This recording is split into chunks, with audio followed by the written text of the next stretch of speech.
her young beau called to see if she'd like to go to see a show, but Miss Kate said no. I'll tell you what you can do. Take me out to the ball game. Take me out with the crowd. Buy me some peanuts and cracker jack. I don't care if I never get back. Let me root for the home team. If they don't win, it's a shame. For it's 1, 2, 3 strikes, you're out at the old ball game.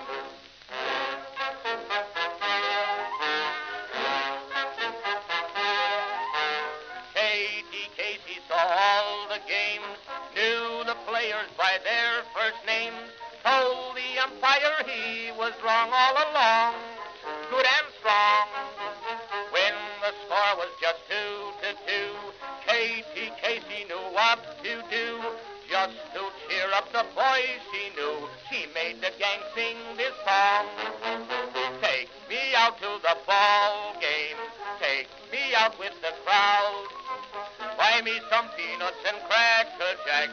I don't care if I never get back. Let me root for the home team. If they don't win, it's a shame.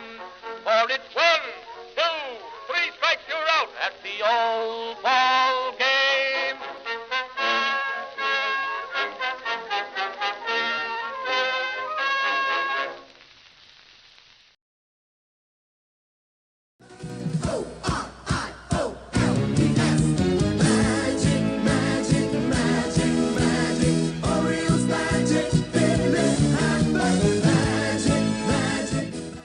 Hello, folks. Greetings and welcome to live coverage of Orioles baseball, where this afternoon the Baltimore Orioles will be playing the Detroit Tigers in Grapefruit League action. How you doing, folks? This is the BirdWatcher here.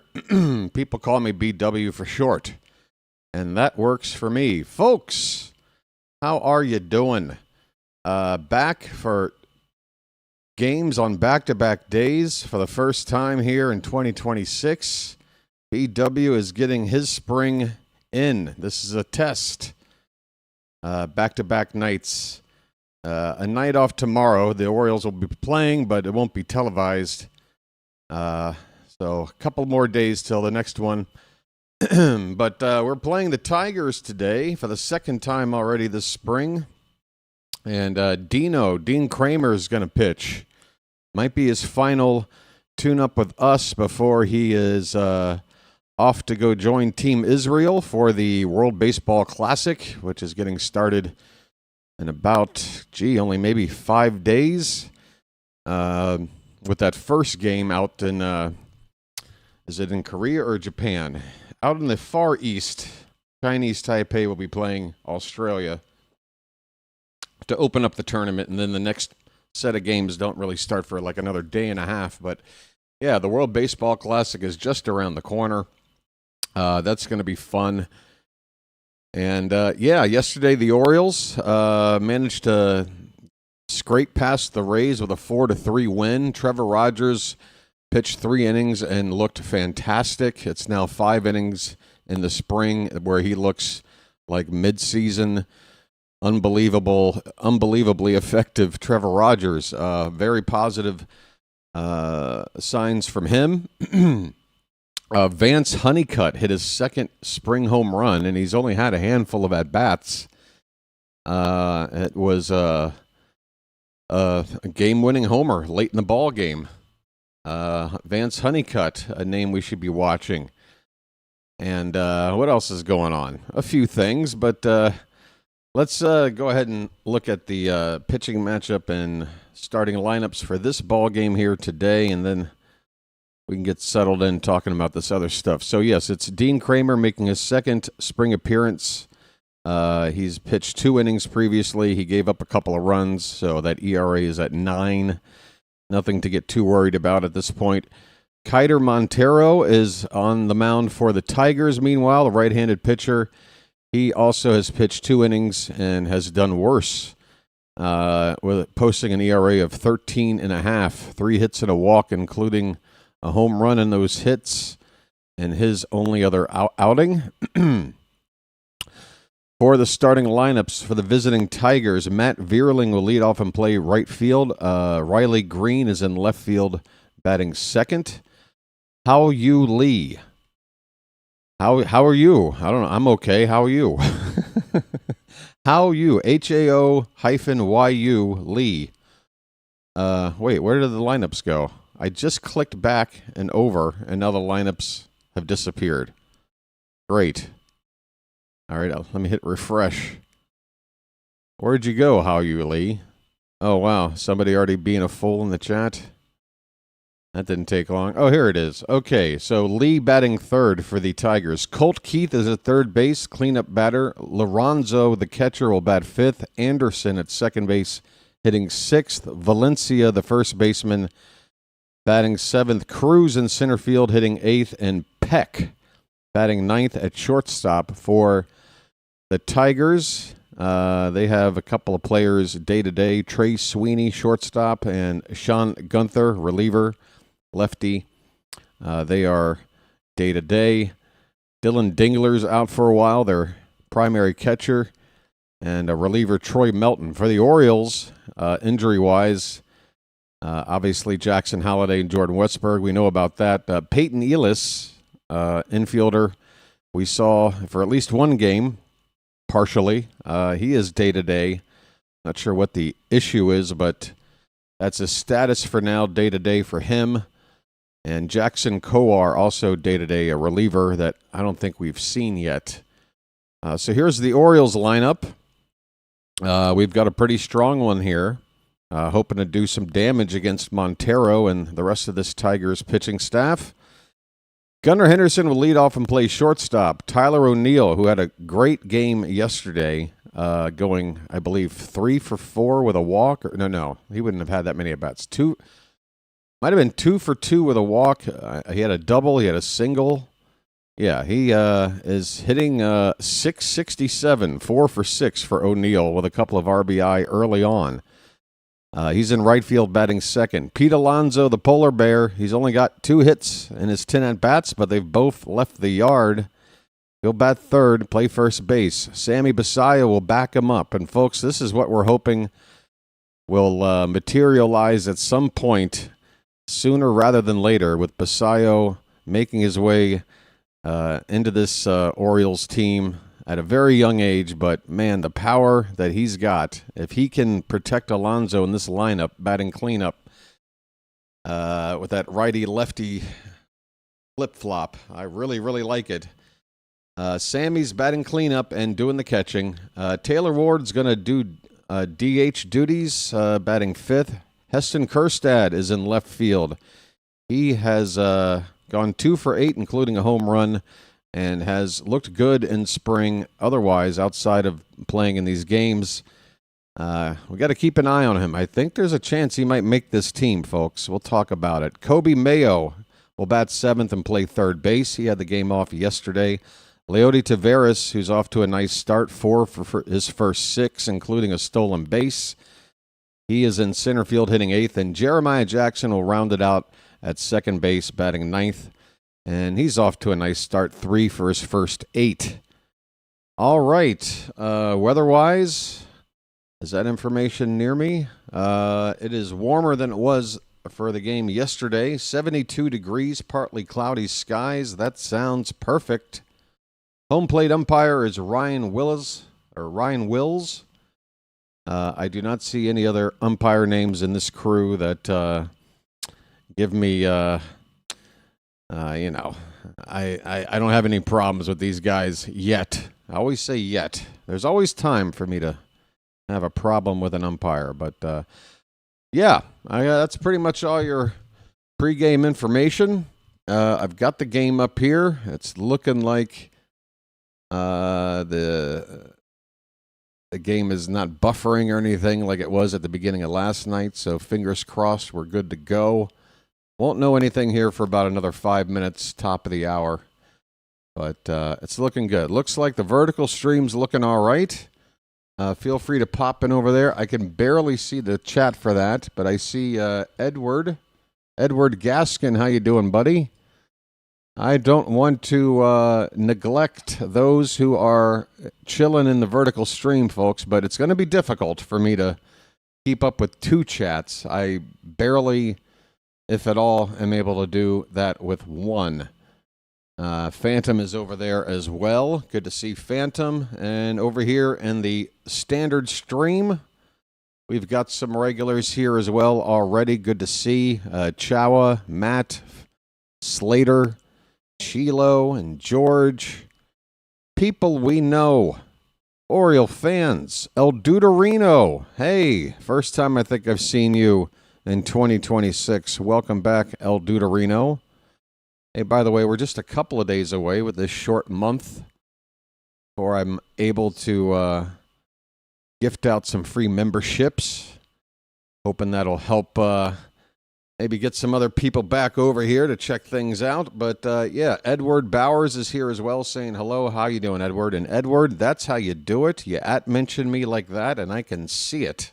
At Orioles BirdWatcher, just like that.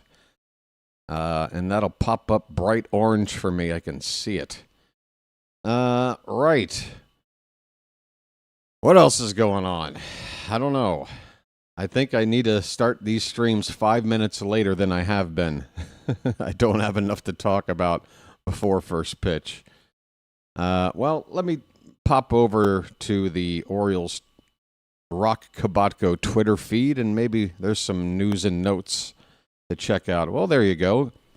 On Saturday, what day is it now? It is Thursday for you guys. It is early Friday for me. So in 2 days, which, yeah, this game is our next televised game. So guess what? If you want to check out Kyle Bradish, come on back to this channel for the 105 first pitch against the Atlanta Braves on Saturday. He will be starting for us. All right. That's good. Here's a quote from Mike Elias on bringing in Chris Bassett. Quote, has had 3 years of success in the American League East. He's just been a rock basically for several years now. I have to agree with that, Mr. Elias, and that's why I felt once the Framber Valdez situation was over with and we were not bringing him in, I honestly am okay with the situation. I think Framber Valdez picked the right place to go, where he's not even going to be the ace of his own staff, and he's going to be pitching in a very pitcher-friendly ballpark with that ground ball pitching reputation of his.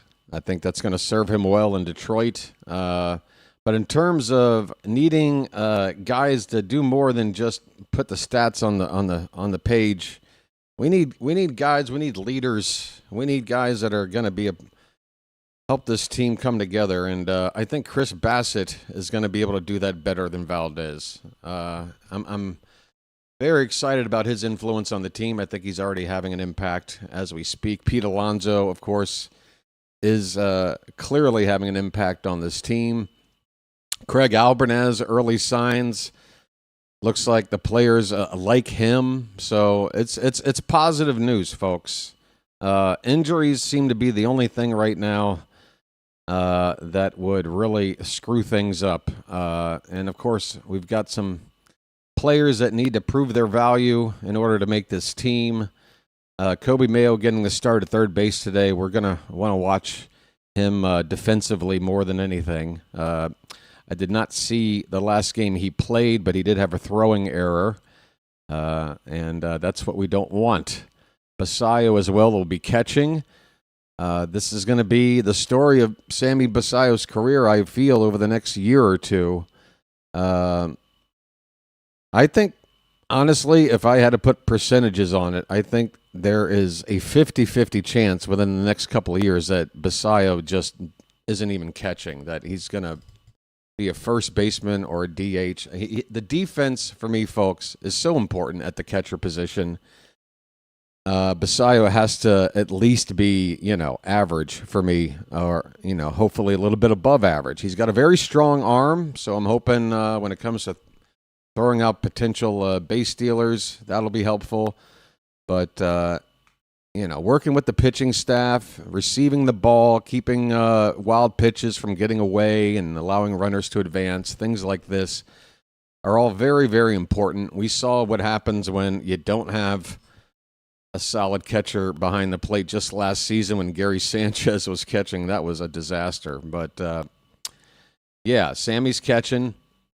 And I think that between now and by the time Adley Rutschman's time with us is up, we're going to make a decision about whether Sammy's going to be a primary catcher for years to come or if his bat is such where let's just give him a DH spot or maybe put him at first. Obviously, we have Alonso, though, so that second option doesn't seem even possible. I don't know. We're going to try to get him to catch. We're going to try. I'm just saying. I'm not sure. Maybe I'm getting too deep into this now. We are now 4 minutes away from first pitch, it looks like. So I'm watching Basayo defensively. I'm watching Mayo defensively. I'm watching Kjerstad, both sides of the ball. Tyler O'Neill, is he going to keep up his hot swinging and stay healthy? Leody Taveras off to a nice start. We're not seeing Colton Cowser in a lineup here for the second straight game. I found that to be a little bit surprising. Not sure if he's got some sort of day-to-day thing going on, but you would expect a guy like Cowser to be starting, at least every other game in the spring, and here he is missing from the lineup for the second straight day. Not sure if he's on the bench or not. He was not yesterday, or at least he didn't come into the ball game.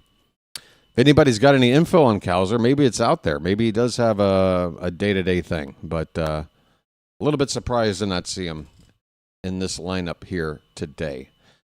Null Hypothesis is here. How you doing? Anybody else new popping in? Bam is here. Good to see. All right. Folks, we are just a couple of minutes away. Hey, there's Kevin Brown talking with Rock Kabatko. And, I think we're just about ready. So the Orioles broadcast, the Masson broadcast team, Ben McDonald is at camp. I remember he was standing yesterday talking from the bleachers or some part of the yard. So he's there, but I guess the actual play-by-play team stays back up north, calling the game from TV like I am. So it's a test, folks. We're on the same level as far as I'm concerned, me and Masson. We are watching a game on TV and calling it. Right. So the Orioles, Grapefruit League record, if you care, 3 wins, 2 losses, and a tie. The Tigers have yet to win a spring game. They are 0-4-2, including 0-3 away from their home ballpark. Going to try to keep them winless, but they've got a strong... Well, the top half of their lineup is strong, and then second half is looking pretty weak sauce. But Riley Green is in this lineup. Colt Keith, Matt Vierling. This looks like only the second game Riley Green has appeared in. He's just 0-2. In fact, the top 5 guys in this order don't even have a RBI yet. Neither do the bottom 3. Top 4 and bottom 3. There's 2 guys in this Tigers lineup that have driven in a run in this spring. Only 1 home run in this lineup among the 9 players. Looks like the Tigers are off to a slow start on offense. What else? So, the game tomorrow that is not going to be televised. Pulling up the schedule right here. Pittsburgh, which I'm not minding because we just played them a few days ago. We will be playing the Braves on Saturday. Once again, Kyle Bradish has been announced to start. So that'll be the next televised game. Well, what does suck about tomorrow not being televised, but is good news in general, is that Shane Baz will be making his Orioles debut for the spring. He is starting the game tomorrow against the Pirates' Mitch Keller. So I will not be able to cover that game for you, but I will definitely be up and monitoring the couple of innings Shane Baz is going to pitch. All right, it looks like the broadcast is up. And folks, just to remind you, particularly in these spring games, there is going to be a gap between, if you're watching along with me, when you see something happen and when I see something happen. The delay isn't so bad during the regular season, postseason. I guess they work a little better at getting the signal out there quicker to the world. I don't know if it's some sort of money saving. I don't know how it works, but I've just noticed that in the spring. Do you still think he is the clear-cut number one overall pick? Who is talking? Somebody just spoke in the middle of me speaking. Is there an ad talking right now? All right, if there's an ad talking, that means this game is probably about to get started. Dean Kremer is on the mound right now, and it looks like first pitch is just a moment away. And am I looking at lag here right now? Oh, you got to be kidding me. Let me bring up this part over here. Where are we? Main scene. Okay, so I got some work to do here, folks. Stand by as I clean up this display you're looking at with the batter at the plate and all that stuff. Okay.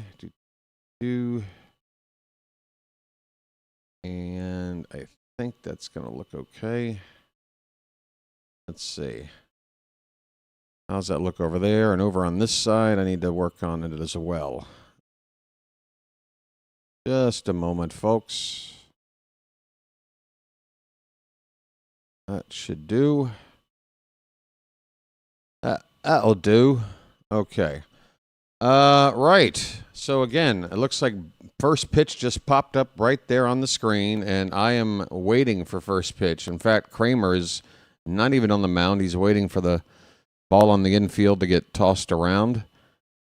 We're probably about 20 seconds away from first pitch here on my end. The batter, leadoff man for the Tigers, is in the box. We are ready for baseball, folks.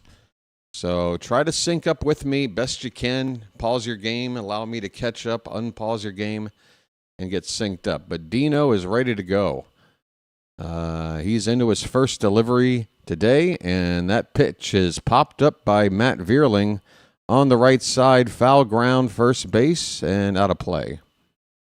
A couple of rows behind the dugout. Matt Vierling, right-handed hitter last season, only appeared in 31 games, hit .239.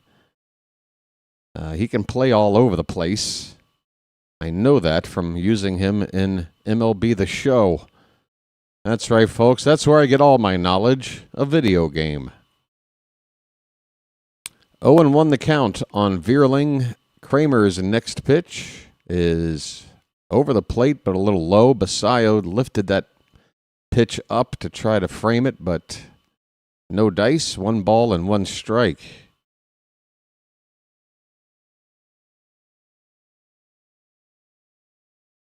The 1-1. That one is fouled away. 2 strikes on Vierling. Riley Green will be up next. The Orioles are wearing their orange jersey tops. I better get this right. With the white pants. Gray pants for the Tigers with a dark blue or black jersey top, orange lettering. That is going to make it 2 balls and 2 strikes here to the opening batter of the ball game. Looks like it's an overcast day. Partly cloudy is the report on the ESPN page, but it looks like there could be a scattered shower with those clouds. I've spent some time in Florida. I know clouds like that can mean a rain shower at any time. We got a full count now on Vierling. Here comes the payoff pitch. And that one is hit on the ground and through the hole on the left side. A base hit. Matt Vierling does the job for the Tigers as a leadoff hitter, working the count full and getting a base hit. So Dino will immediately go into the stretch after facing one batter. And he's got a tough guy at the plate here, Riley Green, one of the better young left-handed batters in the American League last season. 36 homers, drove in 111. First pitch to him is hit on the ground to the right side, right to the first baseman, Alonso. He had thoughts of going to second, changed his mind, and got the easy out at first. So that's a ground out. 3 unassisted. Vierling moves up to second base. 1 away here in the top of the first. I need some audio here. I'm not hearing the game. I'm just realizing. All right, that'll bring up Lee. And the first pitch to him is a cutter low and away from Kremer. Why am I not getting any audio at all? Oh, I got it now. All right, I just want it loud enough where I can hear the crack of the bat. And that ball is hit on the ground to short. Gunnar backs up and a bounce throw to first, it looked like, and Alonso handles it for the second out. Let me make sure on that. Kind of lost sight of that ball as it flew across the infield there. It looked like it was a bounce throw there to Alonso. If they're not going to show a replay, maybe it wasn't. Either way, that's the second out of the inning. The runner, Vierling, now at third base after that ground out. Here's Colt Keith, left-handed hitter. And he goes after the first pitch. He gets into it to center field. Taveras, though, is there, and he makes the catch. Tigers, Vierling working the count as the leadoff man, and every batter since jumping on the first pitch. And good contact there. Luckily, right at Taveras, just a couple of steps to his left. He makes the catch, and the inning is over. So Kremer got through that inning with just the one base runner, but I hope he looks a little sharper here in the second inning. He got a little bit lucky there, I'd say. Could have been worse. We go to the bottom of the first. Tigers, nothing, and the Orioles are coming up. Folks, I'm happy to report that yesterday's game, which was the first game I was able to call this season from first pitch to last, had a nice turnout for the channel, adding together the horizontal and vertical streams running simultaneously. We've got just under a couple of thousand views, and I think I mentioned hitting the like button once over the course of the stream, and you guys still added up about 70 of those. You guys are fantastic, I got to tell you. The Charm City chat knows what's up. They know the assignment. I'm loving it. By the way, in terms of something somewhat of a milestone for the channel that appears to be coming up maybe in time for opening day or somewhere around opening day, my channel is currently at 900,000 something views. So, in its history, and it's only been 2 seasons plus 1.5 spring games for season 3. It's about to hit 1 million views for the channel. How about that, folks? 1 million views. All right. Gunnar Henderson. His name's Gunnar, and he's dating my mom. Kiter Montero on the mound. He made 12 starts last season, 20 appearances total, 4.37 ERA. First pitch to Gunnar is outside for ball 1. Gunnar. Really strong lineup here for Baltimore. Love to see a crooked number on the board here in the first couple of innings. 1-0 pitch. That's high, 2-0. Gunnar already in a nice position here with a favorable count. He will be off to the World Baseball Classic in a few days.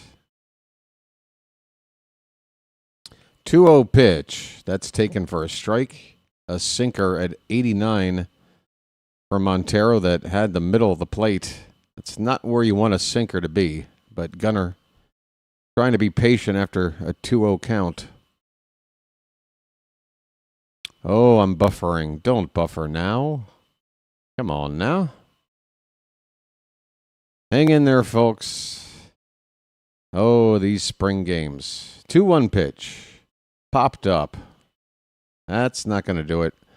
Third baseman is backpedaling into shallow left field as this play continues to buffer, and I cannot confirm the out yet. Up, the shortstop waves off the third baseman to make the play. What's concerning here is that when the buffering goes away, it doesn't jump to live. It seems to just pick up where it left off, which means I'm only going to be falling farther behind here. I might have to refresh this stream here between innings. That's the first out here in the bottom of the first. Gunnar Henderson pops out to short. Tyler O'Neill's up. Okay, it did jump ahead because he's already on account of no balls and a strike. Ahoy there! Anybody home? O'Neill got on base all 3 times yesterday, a single, a RBI double, and a walk. And that walk came after falling behind 0-2. So, really good stuff from O'Neill at the plate yesterday. Man, what a difference he could make if healthy and putting up the kind of power numbers we've seen him do at stages of his career. Kind of an up and down career for O'Neill. Last year, certainly down. Maybe it's his turn to go up. The count is 2-1 on O'Neill. Pitch. Low and away. 3-1. All right. Good count for him. Good count for him. Hey, Warren sent a super sticker. Thank you, Warren. Been a while. Message for you, son. 3-1 pitch. That ball's hit in the left field, and that ball, get up, that ball is gone! Bye, birdie! Popeye, muscles up! And I'm telling you, folks, this is a different Tyler O'Neill than you saw in 2025. He's on fire. It's a home run. The Orioles lead it 1-0. Hey, It's magic, you know. It's magic. On a magic carpet ride. On a magic carpet ride. You believe in magic. Break out. My, oh my, Tyler, and look at that swing. I mean, that's when you know you're in the groove. I mean, he got every stitch of that. Just pulled it to straight left field. Alonso goes to the opposite field, and that ball is going to be caught. No? Did he get down? It did get down for a base hit. Folks, I don't know what it is. There's some kind of glare at this Ed Smith Stadium in these broadcasts where it's really tough to see the baseball. But Alonso, the good news, is on with a opposite field single following the O'Neill home run. So 1 out, a run in, and a runner on first now for Sammy Basayo. I didn't even get to hit the polar bear button. A polar bear stirs. And here's Sammy. He's swinging at the first pitch, fouls it off out in front of a curveball. 0-1. Sammy. Warren, let me hit the like on that. Folks, when you see a super sticker or super chat, do be kind and hit the like button there on those and show people that you appreciate them supporting the channel. There's a hard grounder to second, and that could be 2. It will be 4-6-3, an inning-ending double play hit into by Basayo.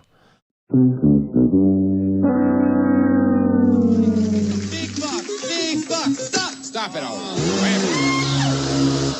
All right, that'll end the inning. In a way we didn't want. Something went wrong. What was that? Okay, it's popping back up. Nothing went wrong. I saw something on the screen saying something went wrong. I beg to differ. Tyler O'Neill didn't go wrong, I'll tell you that. The Orioles, after one inning, lead it 1-0. El Duderino, another. Well, that's more of a super chat than a sticker. At that $10 donation, thanks so much, El Duderino. Where are my buttons? Message for you, son. And I want to thank you very much for that. I really do. Thank you. Folks, if you're new to the channel, do think about subscribing. It's free.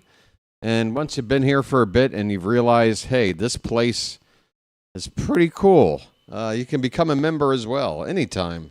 There's a join button below your screen.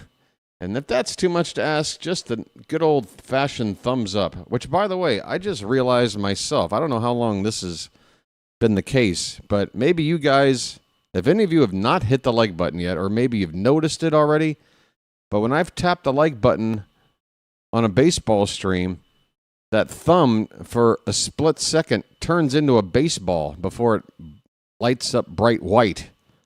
You know what I'm saying? Like it's a little animation graphic that YouTube has put into their system. Whenever you tap the like button, it like turns into a little baseball. Just a little something I noticed. I thought it was kind of cool. Keeping up with the theme. Like, I mean, other channels that do other things, does the like button turn into something else? Like if I'm a cooking channel, does it turn into a piece of broccoli or something? I don't know. But yeah. Anyway, we're underway here in the top of the second. First pitch from Kremer is a breaking ball low to Tehran Lorenzo, who in Double-A last year hit .206, 11 home runs. Left-handed batter.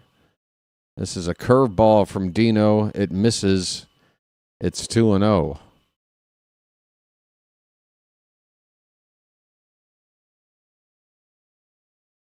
I guess Kremer's kind of stuck between wanting to work on things like it's normal to do here in spring, not necessarily focusing on results, more just working on fine-tuning particular things. But at the same time, he is going to be pitching in a competition that does matter really soon, so you'd hope to see him look really effective today. There is a strike.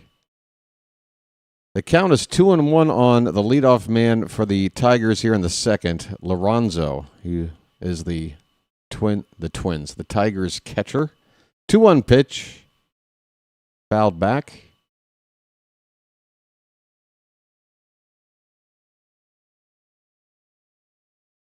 On point. Welcome in. Fitzy's here. Chicken Alfredo. Oh, Fitz, it's been so long. Sorry, Charm City chat. Sorry. 2-2 pitch, fouled right behind the plate. We'll do it again. Phantom, thanks for having some input there on the vertical side. You don't have to spend all your time on the vertical side, but I do appreciate that, man. Helping to get the conversation started over there. Here's a 2-2 to Lorenzo. That is over the plate, but a little low. Full count. If you click live on a Bolton Wanderers stream, you get a vaguely disappointed middle-aged man. Hey, I used to remember Bolton's time up at in the Premier League. That's going to be ball 4. A leadoff walk by Kremer. Yeah, Kremer does not look sharp so far today, folks. Leadoff walk after getting through the first inning with a little help with a hard hit ball right at somebody in center field. Max Anderson, right-handed hitter, AAA last year, hit .296. Plays second base. First pitch is a strike. A sinker from Kremer. That was a good pitch, right where you want it, bottom of the zone. Hey, the guy with the ZZ Top beard is sitting in the exact same seat he had yesterday. Right behind home plate. How you doing, buddy? That pitch is spiked in the dirt, a slider from Kremer. 1-1 the count. She's got legs. She knows how to use them. The 1-1 to Anderson. That ball is fisted away foul. The way that sounded, I thought maybe the bat had splintered a bit, but Anderson not looking to get a new piece of lumber. I guess the bat's fine. 1 ball, 2 strikes. Nobody out, runner at first for Detroit. The 1-2 from Kremer popped up to the right side. It's going to go foul and out of reach well into the crowd. Kremer's up to 21 pitches, still looking for the first out here in the second inning. If you click on a text stream, the like button turns into a Wi-Fi signal. Okay, thanks, Fitzy. So there is a bit of a theme based on what you're doing. Oh, no. It's a wild pitch, and Basayo has to do better blocking a pitch like that.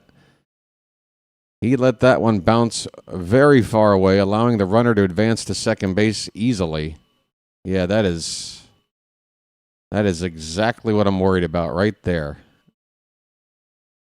Basayo has to smother that ball and keep it within arm's reach. The count is 2-2. Pitch. Tapped foul. So now that takes away a conventional double play. And with nobody out, the Tigers can manufacture this run and tie the ball game. That's what that wild pitch did. And again, it is a wild pitch. So Kremer partially. Oh, again. And this one's even worse. Basayo, you got to do better than this, man. This is very concerning. He went to his backhand on this breaking ball. He did not shift his body over to get his body to block that ball. You got to move your body, Sammy. Runner now at third base with nobody out. 2 wild pitches in the at-bat. This is not what you want to see, folks. Super chat coming in. 1 moment, please. Payoff pitch coming to Anderson. That one's lifted in the air. Right center field. It's shallow. Might not be deep enough. It shouldn't be deep enough. O'Neill on the run. Maybe 15 feet from the infield by the time he caught that ball. A long run in. He made the catch, and that's the first out. A big one. As the runner at third could not try to score on that. All right. Thank you, O'Neill, for making that catch. Null Hypothesis in with a super chat. Thank you, Null. You guys, the generosity is so appreciated, especially after all the time off and lack of revenue generated.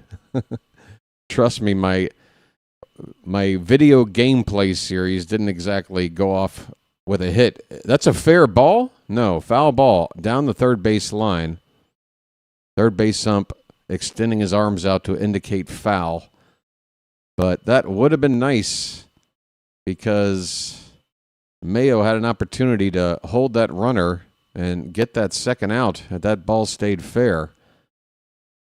Null Hypothesis says, my live stream connection is eating itself. Complain to TY. What's TY? You mean YouTube? You just get the letters reversed? Well, there's a called strike to who's up? There's 2 down. Wait. There's 2 down now with that runner at third? Mayo did get the out? Did I just completely screw up this call? I mean, I'll be happy if I did. What happened there? Oh, no. Instead, it's a ground ball up the middle for a base hit, and the Tigers have tied it up. A 2-out single by Cruz, the number 8 hitter. Valencia, the previous batter, grounded out to third, so it was a fair ball. The umpire went like this. I mean, if I had the game turned up a little more, I'm sure I could have heard the explanation. again, I was happy if it was going to be fair to be able to hold that runner, and it was, and we got that second out, but wound up not mattering as Detroit gets a 2-out single to tie the game. Off the bat of Cruz. First initial T. I don't think it's Ted. Number 9 hitter Peck is up right now with a runner at first. 2 away. Kremer's pitch is popped up out of play to the right side. Trey Cruz. Thank you, Phantom.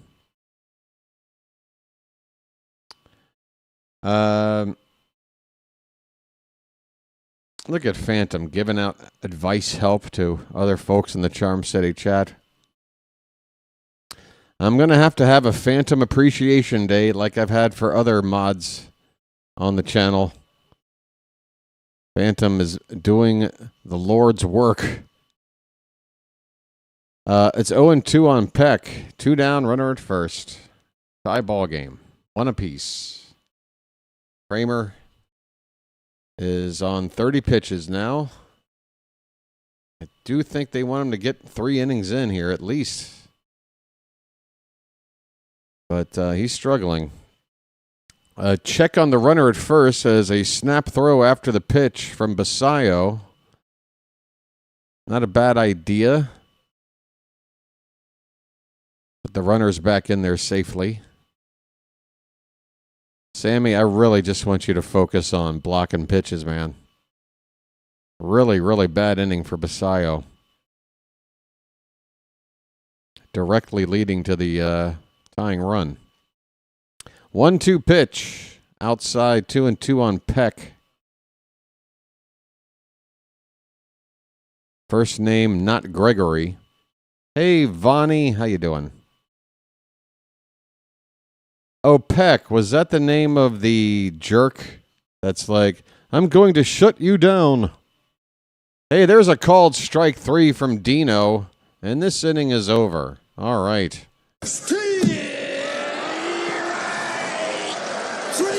Well, y'all come back now, you hear? Are you serious? The umps check the pitcher for sticky stuff in the spring? I mean, I guess they're just going through their routines just to practice, I guess. But come on, really? What do you expect to find? Dean Kremer is covered in Vaseline, folks. Oh, my goodness, we've got a controversy. Trust me, if he was using something, it's not helping him.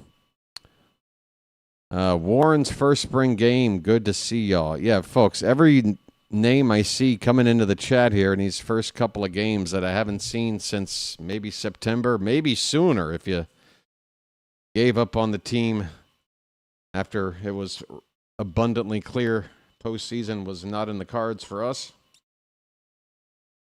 But yeah, love to see the folks that I haven't seen in some time checking in for the first time. Good to see everybody. I wouldn't put it past some folks who are desperate to make the team.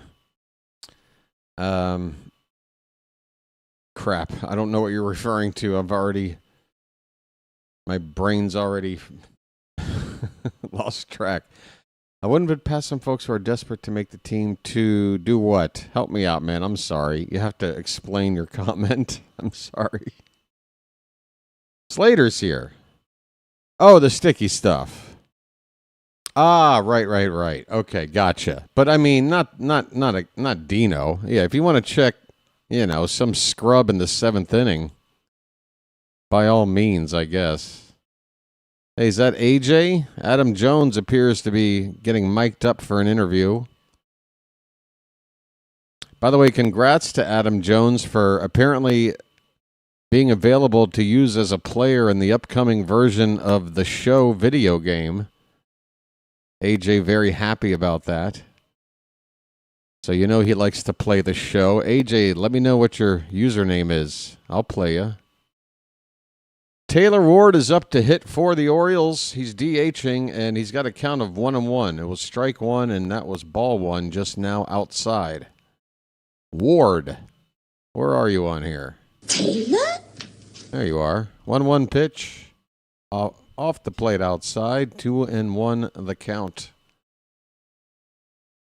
AJ getting some gray in that beard. Welcome to the club, sir. I wonder how old he is compared to me. I think he's maybe just 3-4 years younger than me.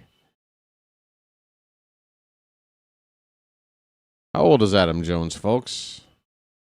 Like early 40s? 2-2 on Ward. Up and in, full count. 97 on that pitch from Montero.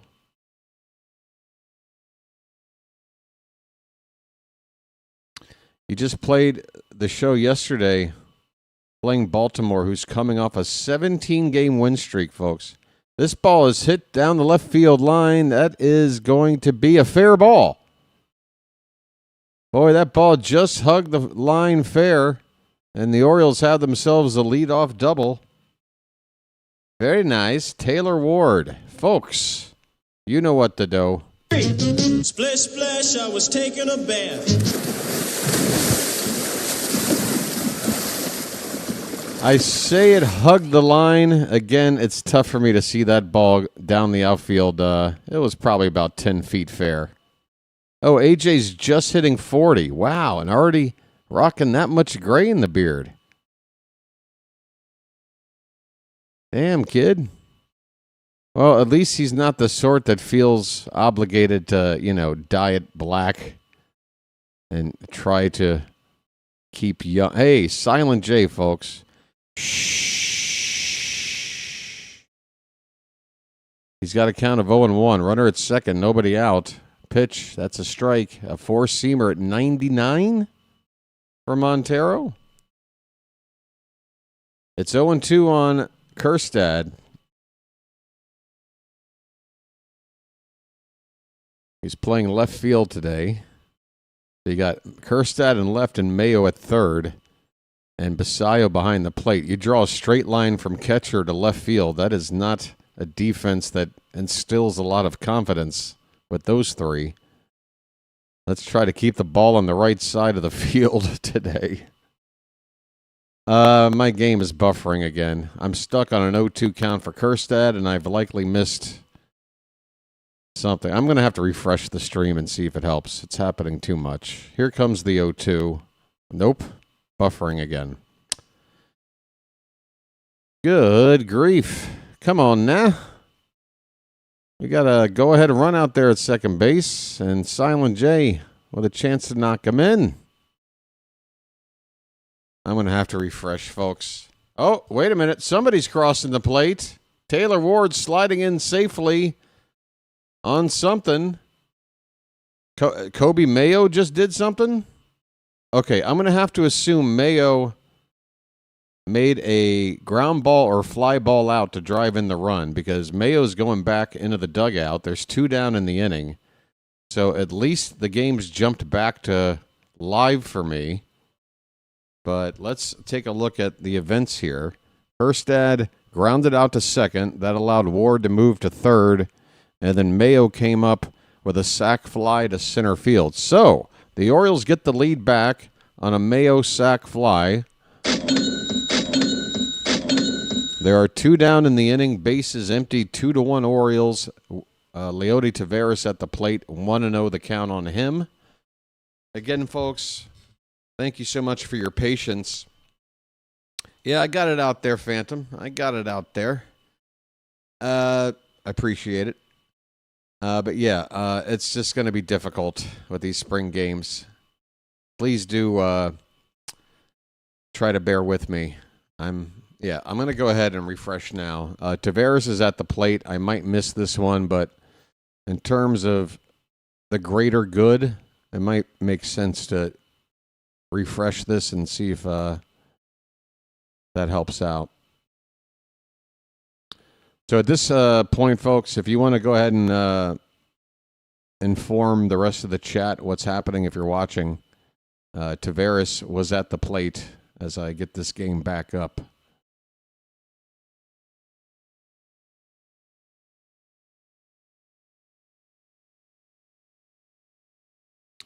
Come on now. Feets don't fail me now. Well, what's this? Now that's just a big old gray box with that sad face paper thing. I don't like that. What in the hell?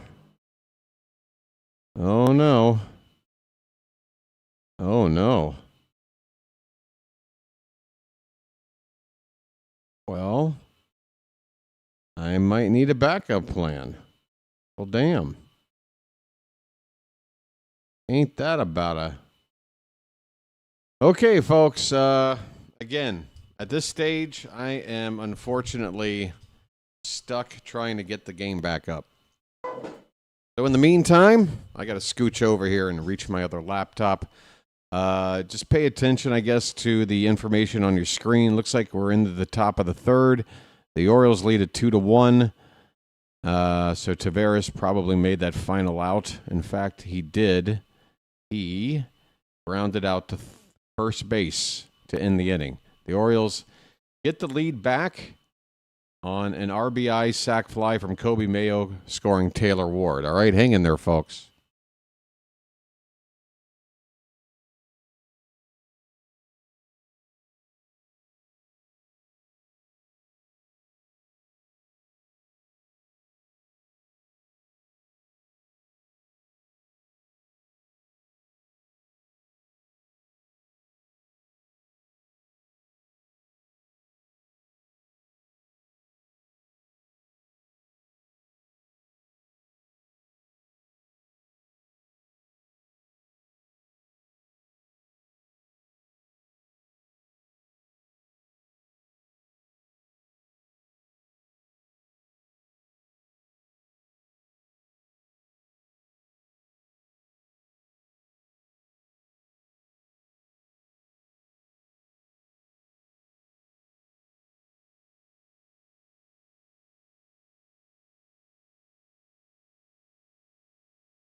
Oh, this sucks. Come on now. Why can't we have nice things?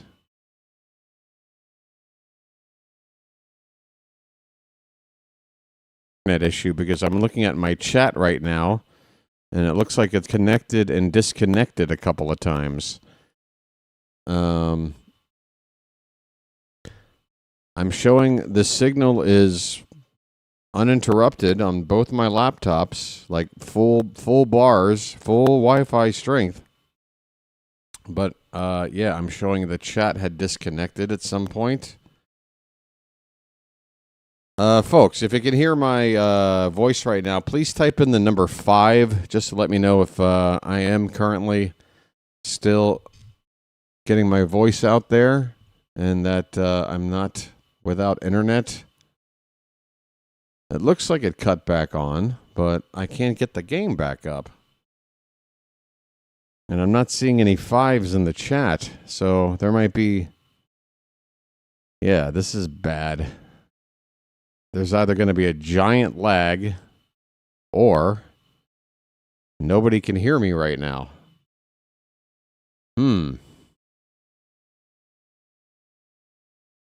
What is this? Adaptive charging is on. What? What in the hell? I'm back. All right, so I'm back, which means maybe if I refresh the stream, it'll work now. Oh, there are the 5s. Okay, so yeah, it's not just the game stream having a problem. It is the Wi-Fi, which, folks, if you were in my shoes the last couple of weeks and my Wi-Fi issues, you would probably need to see a doctor, get some stress pills. Let's see if it works now. I'm feeling optimistic I'm going to get the game back up now. Okay, yeah. Now it's asking me to unmute. That's a good sign. Okay. Whoa, play at the plate and out at the plate. And Basayo, the catcher with a play at home plate, is now holding his stomach area. He is in pain. He is on his back. Oh, boy.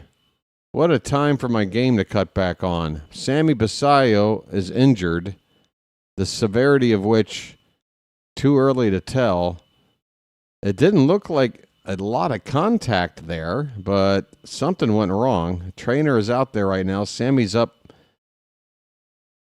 to, he's not standing, but he's leaned up and leaning over right now. Let's see if they give us a replay of that event. I mean, the game cut back on me right when a play at the plate was happening.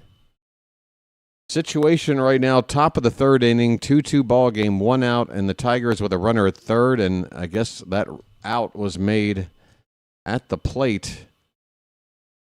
Basayo is still down.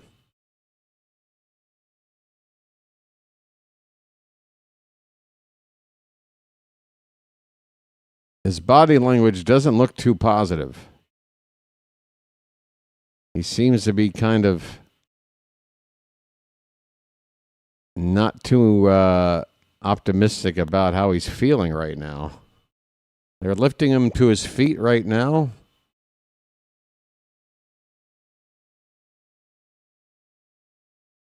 As he gets a round of applause for getting up.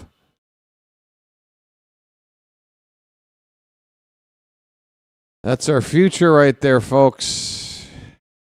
And my goodness, injured catchers, one of the many forgettable storylines of 2025. We don't want to see anything right now, but it looks like Sammy's walking off the ball game here. You have to think, I wouldn't read too much into him getting removed from the game as if it's a major injury. It's very likely that he's getting moved out precautionary.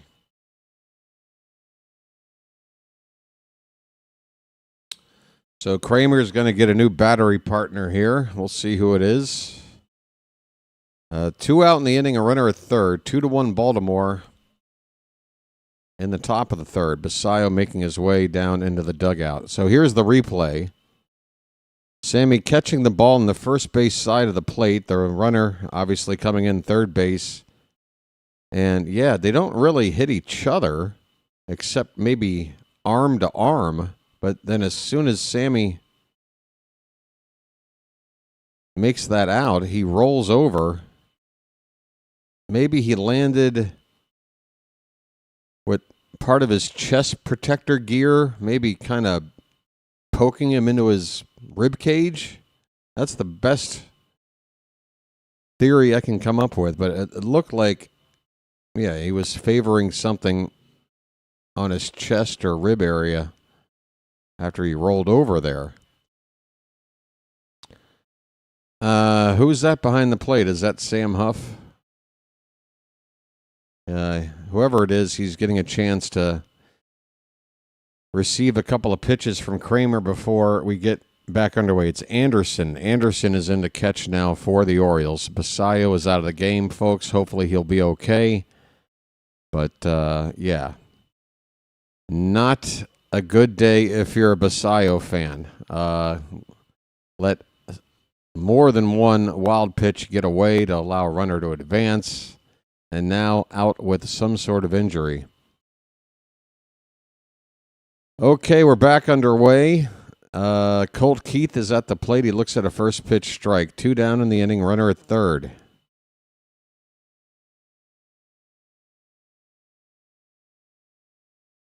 More Duck Dynasty than ZZ Top? Yeah, I suppose. You know, I'm kind of the Gen X generation, so I think for people my age, they go ZZ. But if you're closer to a millennial, maybe Duck Dynasty is the reference to go to. I mean, if I were older, I'd go Rip Van Winkle. Wow, we've got another pitch that gets away, but with the runner at third, they're not going to try and scamper home on that ball. So that makes it ball 2 on Colt Keith. And Dean Kremer, folks, it's not like he throws the kind of pitches that normally are bouncing in there. You know, Kremer not looking good out there. He is laboring through 3 innings, despite the fact he's got a 2-1 lead. And there's another low pitch. A lot of curveballs from Dino. That seems to be one of the pitches he wants to focus on. But if I had to guess, the majority of those curveballs he's thrown so far today have not been for strikes. 3-1 pitch to Keith. That ball's fouled away, full count. Full count, 2 down.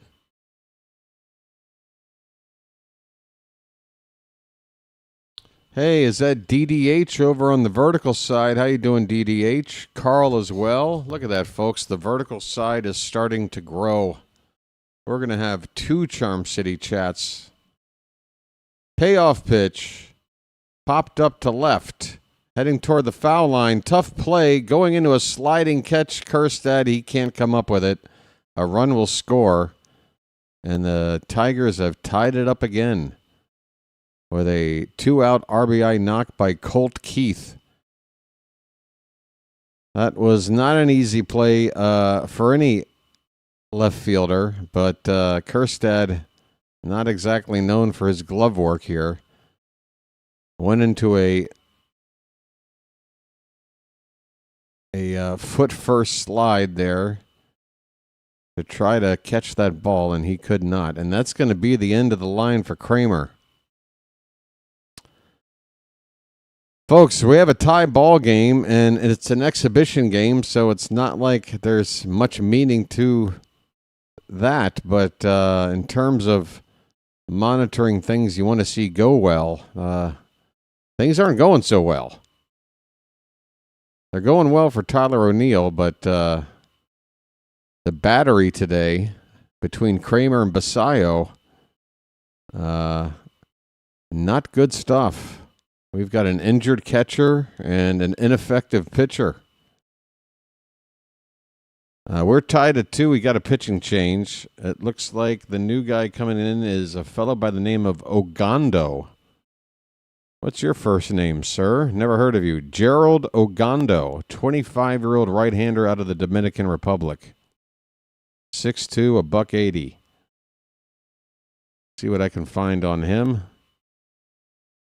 He is a relief pitcher with rookie status.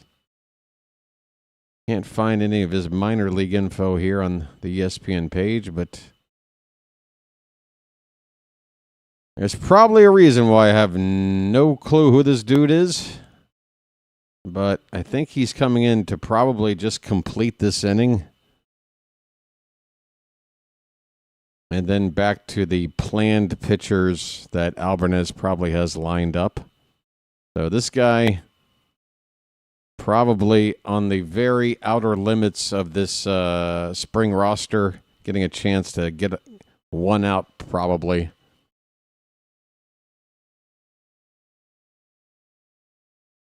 We got a 2-2 ball game, 2 down, runner at second for Detroit.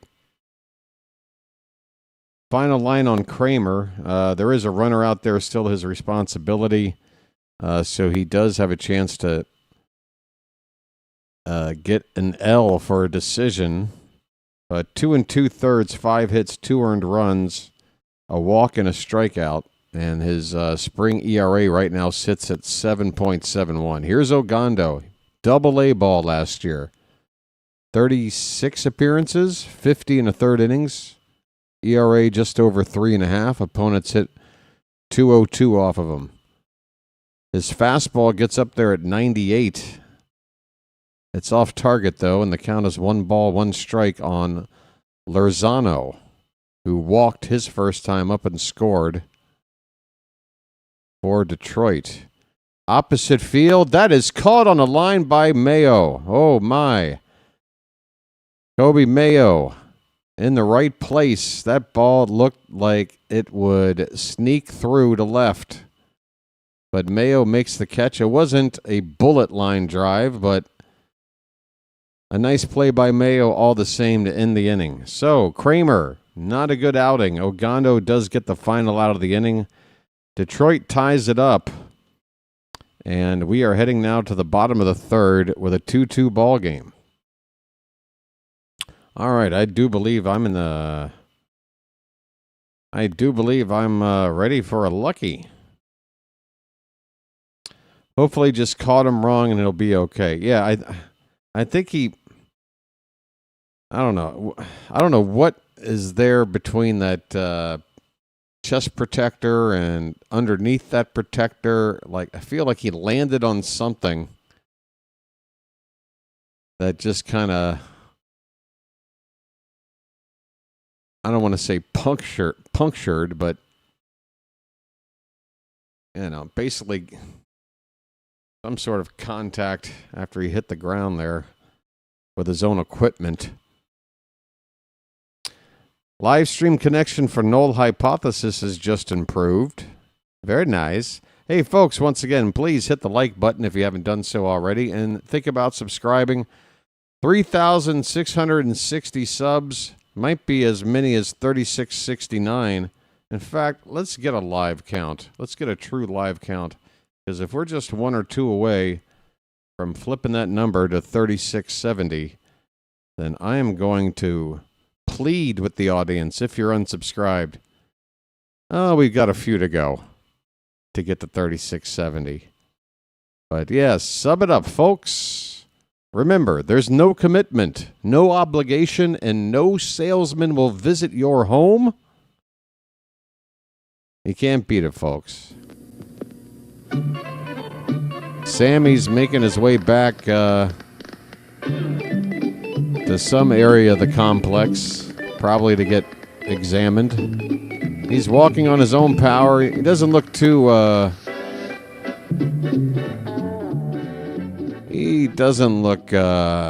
too roughed up. Let's hope he's okay. Okay, Jeremiah Jackson's up, folks. Word has it, in a previous life, he was some sort of amphibian. Jeremiah was a bullfrog. Oh, that's what it is. Right. Well, reincarnation has done Jeremiah well. He was a bullfrog, and now he's a Major League Baseball player. Must have had a good life as a bullfrog. 2-1 pitch. That's slapped hard into the left down the line, and that's a fair ball. Jeremiah will get to second base standing. A leadoff double. And folks, these two sides just trading blows here.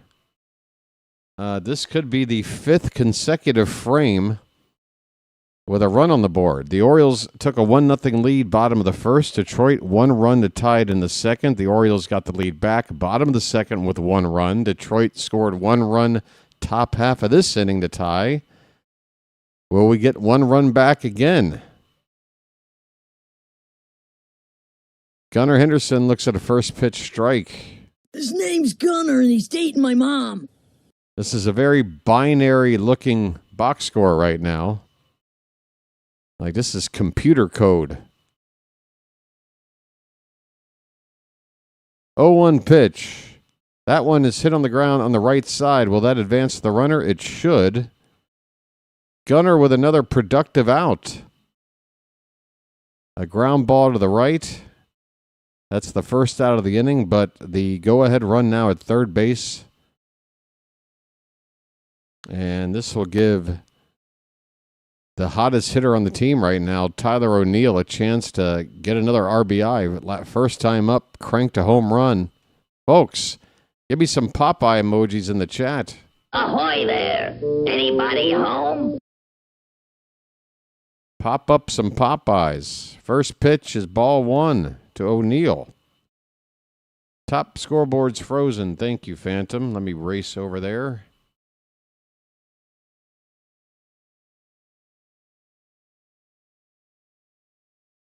Hopefully that'll do it. 1-0 pitch to O'Neill.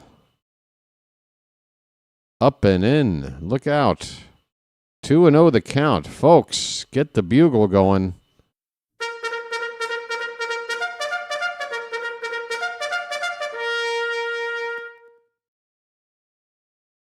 Tyler O'Neill looks locked in up there.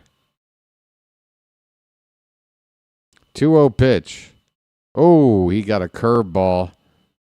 And that wasn't the pitch he was looking for. And he was committed to try to get something on 2-0 to his liking. He missed it. 2 balls and a strike. Montero up to now 36 pitches on the day.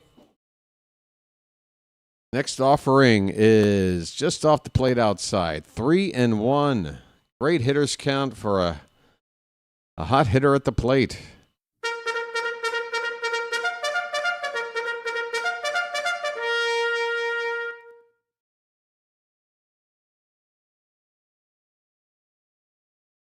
Runner at third, 1 out, pitch.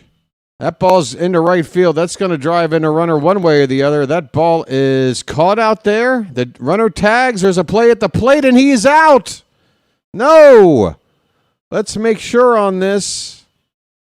I can't believe it. I mean, if that ball's hit 1 foot farther, Matt Vierling, the right fielder, probably can't beat the runner with the throw. It took a perfect throw. And I'm still not convinced. I want to see a replay, but damn it. Oh, wait, no. That was a single? I can't see any ball hit to the outfield. What is wrong with me? So it's a base hit, and somehow the runner at third's out at home plate. What the hell just happened? How do you get a base hit? Runner went back to tag, but the ball was not caught out there. What a debacle. So O'Neill gets on base again, but somehow doesn't drive in the run. What the hell was that? 2 down, runner at first. Pete Alonso at the plate. Come on, Polar Bear, rescue us. A polar bear stirs. Oh, he took a big hack at a curveball that bounced into the dirt. 1-1 on Alonso. Yeah, the runner at third, he shouldn't have gone back to tag on that probably because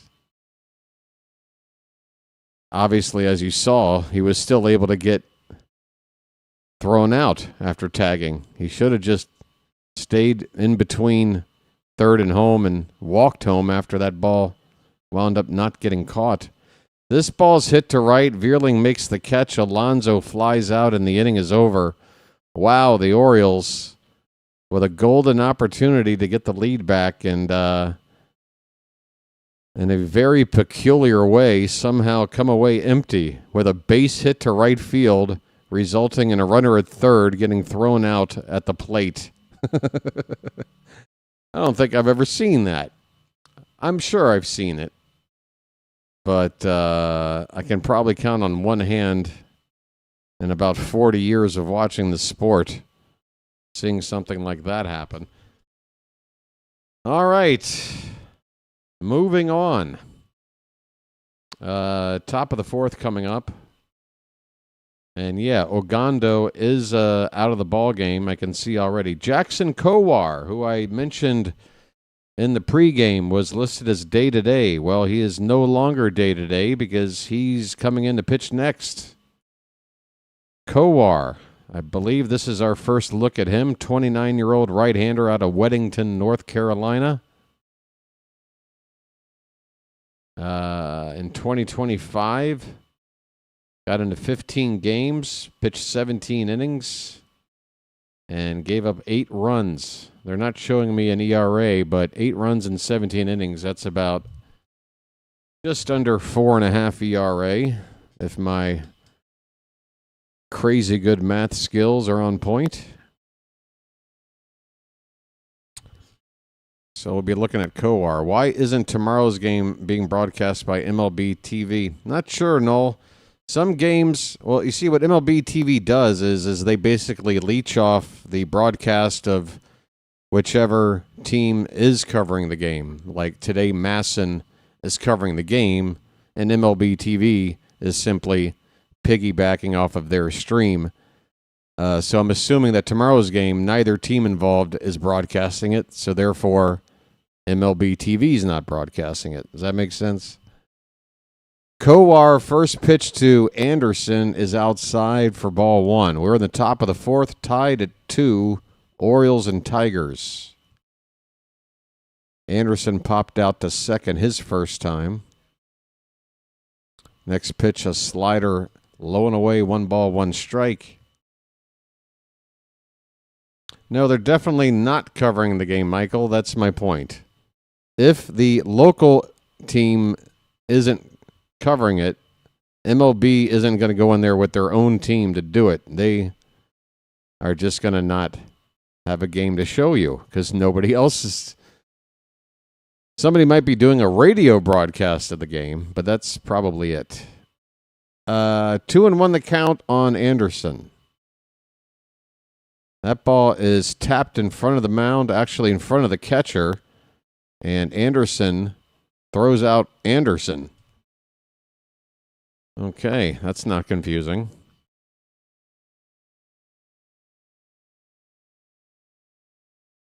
Anderson, the Oriole catcher, throws out Anderson, the Tiger second baseman, for the first out here in the top of the fourth. Oh, I got you too, Michael. Yeah, there's usually something. If there's no televised broadcast, usually at least one team's going to have it on radio. Valencia at the plate, 1-0 count. He looks at a strike, a slider from Kowar. Kowar, let's see what he's got.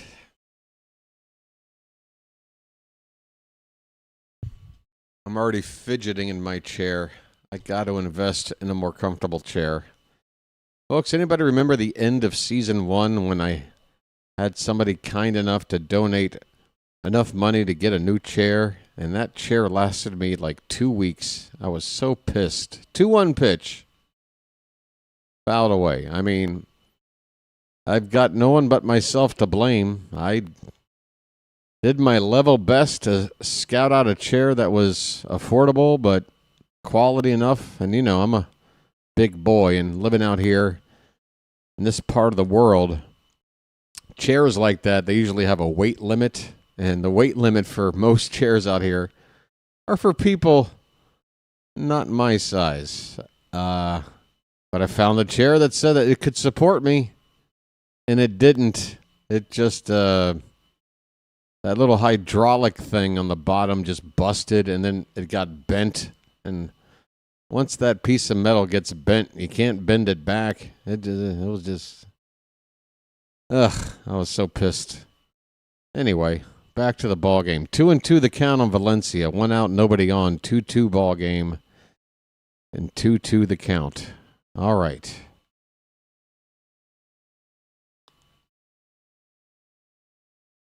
Is that McDonald in there in the dugout? They just flashed a couple of guys leaning over the railing. Is that ball 4? Kowar walks Valencia with 1 away. Tigers have the go-ahead run on. And here comes Cruz, who knocked in a run earlier. He's 1 for 1. First pitch to him. Check swing. Appeal. And the cameraman did not let us see the third base ump in time, but apparently he went around the batter. It's 0-1 on Cruz. Next pitch. That ball is hit hard in the right, but right at O'Neill, who took a look at first base to see if the runner there was off of the bag enough to maybe try to double him off, but that was not the case. We got the second out of the inning, though.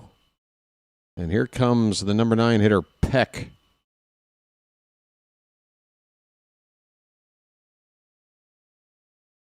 Hey, we're the birds. We're the ones that know how to peck. Who do you think you are? There's a slider for a strike from Kowar. 2 down, runner at first.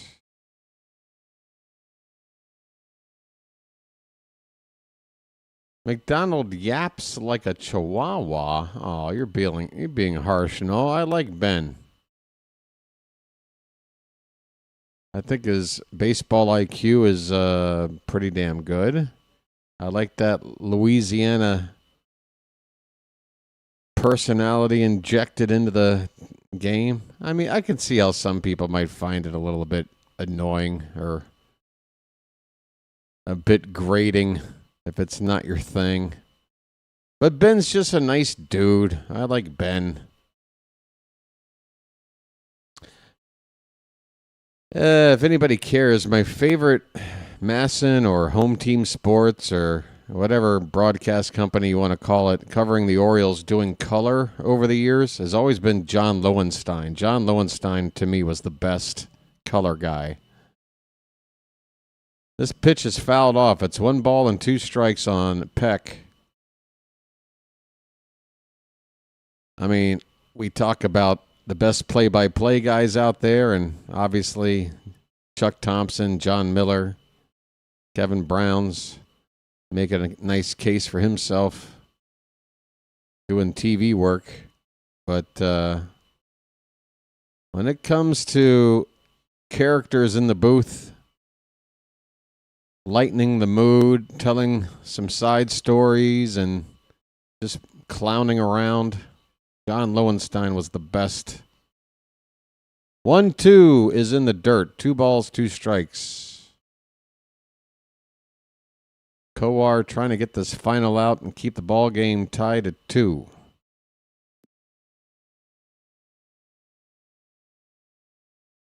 Oh, yeah, Jim Palmer, I don't even count him as... I mean, Palmer's like... I mean, that's like having, you know, yeah, that's... He's above all that. Jim, you want to come into the booth today and just chill out? Give us some pearls of wisdom? Pepper it in whenever you feel like it? Sure. Here's a little ground ball. Tough play at second base, but nicely handled there by Jeremiah Jackson to get the final out. Inning over. Kowar with a decent inning of work. 1 base runner. We go to the bottom of the 4th. Tied at 2. Folks, who you going to call? The Hat. Yes, it's true. This man has no dick. Yeah, that character actor. Who here... Show of hands, folks. Who here remembers a movie called Real Genius?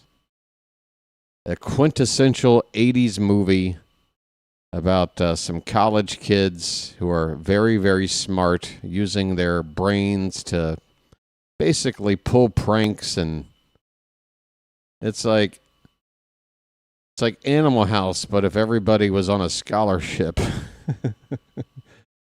I love that movie. Anyway... That same guy, he's a dick in that movie, too. He's one of my favorite all-time character actor dicks. That guy. Ghostbusters, Die Hard, Real Genius. Yeah, Val Kilmer was in that one. That was like his second movie after Top Secret. Val Kilmer began his acting career doing comedy, and I'm telling you, he's a funny guy. I mean, for your first, like, film role to be a leading role in a movie like Top Secret, which is, you know, a Zucker Brothers movie where they're stuffing every minute with, like, 6 jokes. You know, you got to have some comedy chops to be able to pull that off. And Val Kilmer did.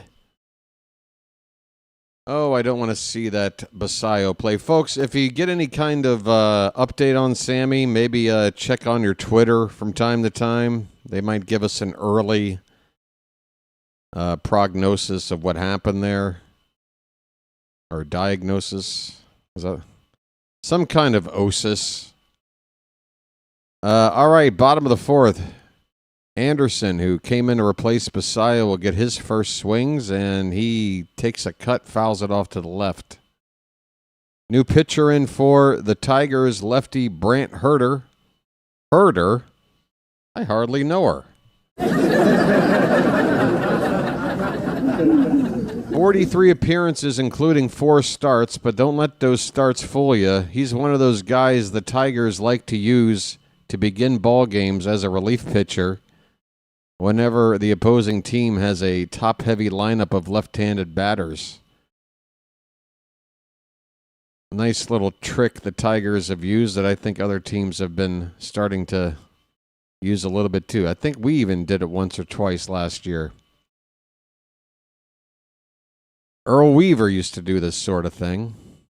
2-1 to Anderson. That is a Baltimore chop. Big bounce back to the pitcher.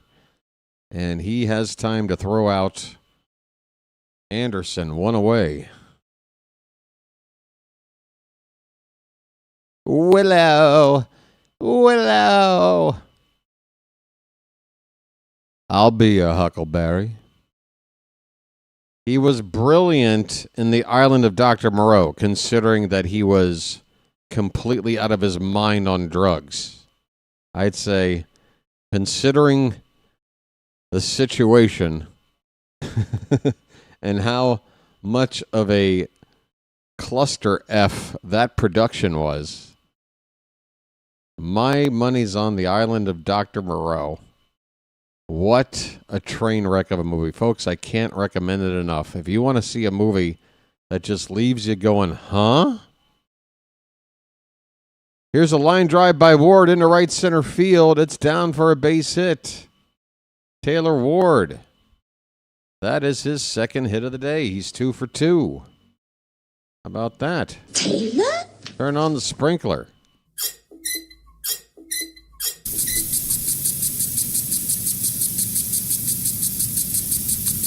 All right, folks, we need silence in the chat right now. Kerstad is at the plate, lefty on lefty matchup, and a big swing and a miss on a changeup. Kerstad coming up with error there. 0-1 the count.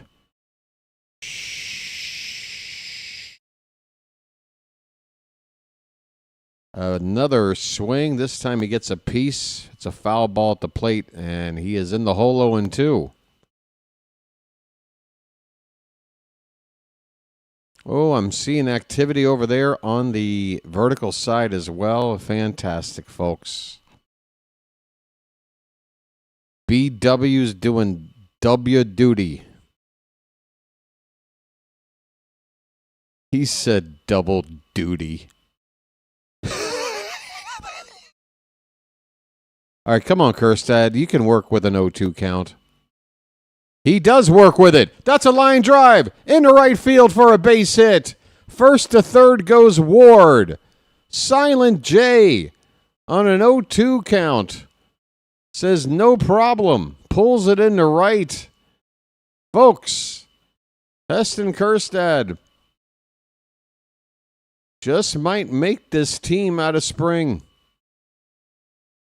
I was talking about it this morning, your morning, my evening, on my Discord, just in the past 24 hours, seeing how Beavers looked and has been doing so far, seeing Kerstad and understanding their situation in terms of options and where they're at in their career.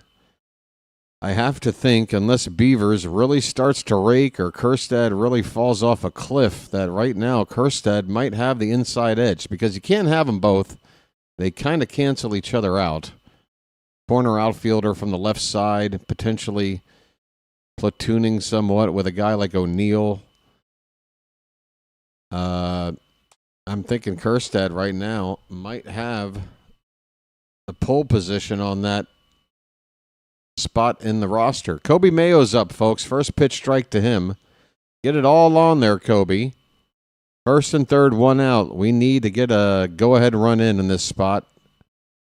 0-1 pitch. That's lifted. That should get a run in. And it's down for a base hit. No problem. Who's going to third? Safely into third base. Nicely. First to third there as well. The Orioles, RBI knock by Mayo, take the lead back. It's 3-2. Just get it all on there, Kobe. Just get it all on there.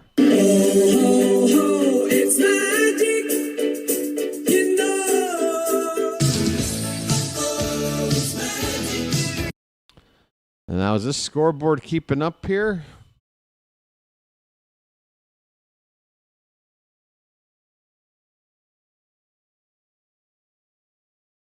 That does say 3-2 now at the top of your screen, doesn't it? I sure hope so.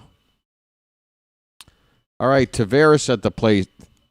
First pitch strike. It's still first and third. Excuse me. And this ball's fouled off right side, slicing into the stands. Let's see. Vertical scoreboard refresh. Make sure that one's working. Thank you, Phantom.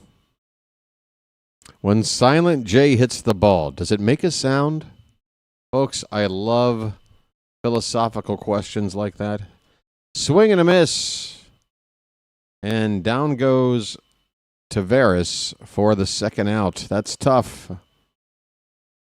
I hate seeing batters strike out with a runner at third and less than 2 down. Make contact, especially a guy like Taveras. Just a little dribbler on the infield could work out beautifully. Here's Jeremiah Jackson with 2 away. And, oh, that's not a good swing. Change up that stayed low and away. I guess Jeremiah thought it was going to break into the zone, but it never did. 0-1 the count on the Bullfrog. Jeremiah was the bullfrog. Next pitch. Low and in. 1-1 the count. Folks.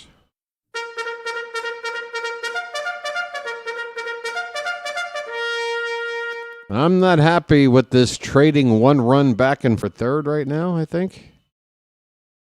The 2-1. Outs up the middle, and that's going to get through. Another base hit. Coming across the plate is Kjerstad, and there you go. A 2-out RBI knock from Jeremiah. And the Orioles had themselves, for the first time today, a 2-run lead. It's 4-2 Orioles.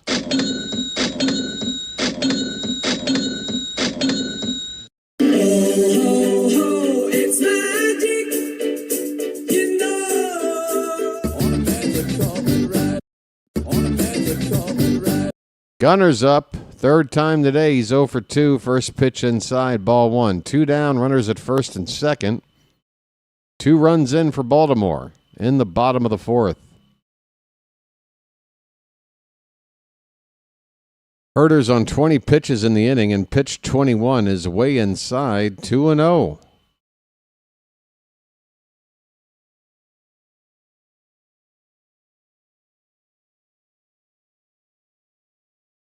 Got Mayo at second now. Jeremiah at first. 2-0 pitch. He's swinging. Gunner goes into right field. That ball is going to be caught on the run out there for the final out. Boy, the Orioles spraying the ball all over the place. They've got 9 hits here through the first 4 innings. 9 hits. Let me repeat that, folks. Your son has been absent this semester 9 times. And the Orioles so far through 4 innings at the plate have gotten hits 9 times. 9 times. If you know what movie I'm referencing, let me know. Come on, folks. Hey, by the way, speaking of movie reference, I've had an earworm that I'm probably not going to be able to get rid of now for a little while, because there is a song back from an 80s movie that I probably watched 100 times growing up. I even saw it in the theater. And this movie was a box office bomb. But it's still a cult classic. Let me know if you can identify the movie I'm thinking of with this little tune right here.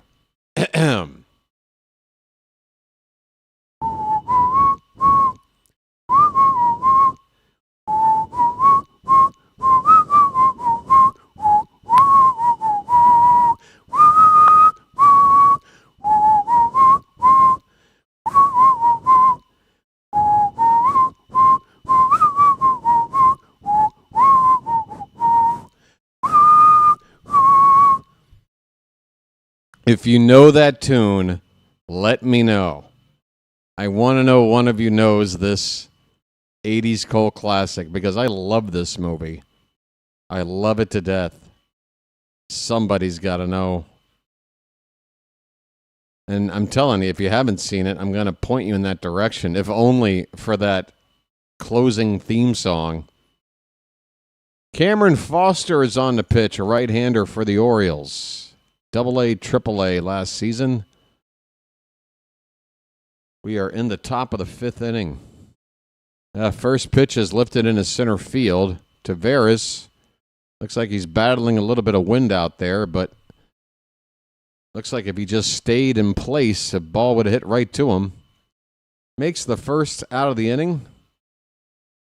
Quick out there. Riley Green coming up next. Hey, Book Doc is here? I just saw that typed in. I haven't seen Book Doc. Where's Book Doc? I haven't seen him yet this spring. Book Doc, if you're around, say hello. Nice to have you back. Riley Green's first pitch is a strike. I'm not sure if he took it or he fouled it away or what, but it's 0-1. And make it 0-2. That one's fouled back. 1 out, nobody on in the top of the fifth for the Tigers. Trailing by 2 to our Orioles. Looks like Keegan Aiken is... Is that Aiken? Looks like it. No, that's a right-hander. That's Trey Gibson out there. Trey Gibson's getting loose, folks. Here's a pop-up to center. Tavares moving to his right, and now coming into the frame, it's Ward. That was his ball the whole way. Cameraman picked the wrong outfielder to focus on. Routine fly ball to left for out number 2 in the top of the fifth. Nobody knows. I'm going to give it one more try because I'm telling you, the whistling I'm doing, it's on point. It is. All right, here's a famous quote from the movie. I'm going to give you a quote, and damn it, if this quote doesn't do it, then I got to make the Charm City chat a little bit cooler than this. I got to cool you up. All right, here's the quote. Folks, just remember, no matter where you go, there you are. That's the quote. That's the quote. We got a 1-1 count on Lee, the Tiger DH. Make it 2-1 on a pitch low from Foster. I guess I should see more about this Foster guy. I mean, you can Google that, folks. Just Google, no matter where you go, there you are. It'll tell you the movie. Because it's that much of a quote. Yeah, you need more cool, Warren.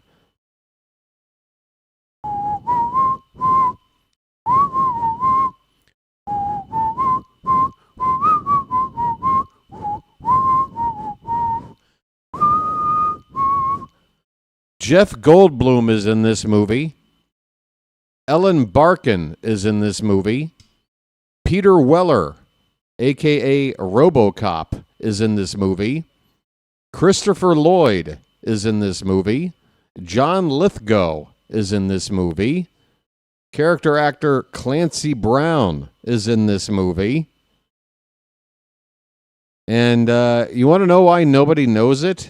Because this movie was released the same weekend as Indiana Jones and the Temple of Doom and Ghostbusters. They had to match up against those two movies. But I was such a cinemaphile as an 80s kid. I actually saw this in the theater. I was one of a select few. And, yeah, it's just one of those 80s movies I love. All right, I'm going to have to give you the reveal. Good grief.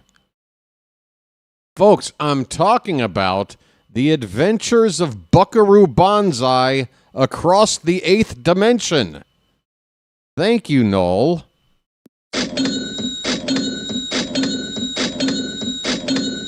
Folks, if you want a movie that is absolutely not controlled by a studio in any way, shape, or form, where they just let everybody do whatever they... I mean, the movie is just...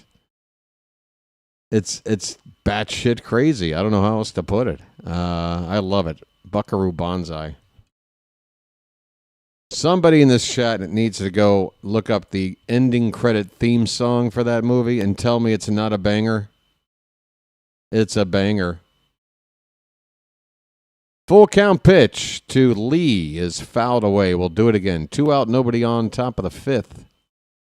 Is it based on a comic book? I probably, but I can't guarantee that. I can't confirm that, Michael. I'm not a comic book guy. But there was a plan to release another volume of the movie. They actually tease it at the end of the movie, but unfortunately, the movie bombed so hard that the production company that made it caused them to go bankrupt. But it's still a movie that has its audience, people that love it, and I'm one of them. Here's a ball hit to right. O'Neill's coming in shallow, and now the second baseman, Jackson, will head out into shallow right field to make this catch. Inning over. We are halfway through, folks. The Orioles lead the Tigers 4-2. 4-2. In fact, my little whistle tune of that theme song is so on point that I'm thinking I might get a YouTube copyright claim for being indecipherable from the actual recording. It's that close. I'm a big Stephen King fan, and I saw they are making a new The Mist. Making a new The Mist? What for? You mean some sort of continuation? That movie can't be more wrapped up than it is. So are we talking about a remake? A remake of a movie that's barely 20 years old? Why? I don't know why. I mean, I know why. Cash grab. That's why. There's still plenty of Stephen King stuff out there that hasn't been adapted into a movie. You got your Bachman book stuff. There's still a short story from the Bachman books. I think it's the same one that has The Running Man. I can't remember the name of it, but it's about a classroom of kids that, like, basically goes full on, like, Lord of the Flies. And I remember reading that as a young guy going, you know, that would make a really cool movie. That story. What was it called? Was it just like Fear? It was like a one-word title. I don't know. If you're a Stephen King buff, you know what I'm talking about. I've forgotten more than I could ever remember when it comes to that sort of stuff. The Wave? That might be it. He does have a lot of short title names. It's the first story in one of his Bachman books. And I think it's the same one that has The Running Man in it. It's the first one. So I probably could look it up. Brennan Hanafy, right-hander on for Detroit. He is got a count of 1 ball and 1 strike to, is that O'Neill again? Tyler O'Neill is up again, folks. Look out. Ahoy there! Anybody home?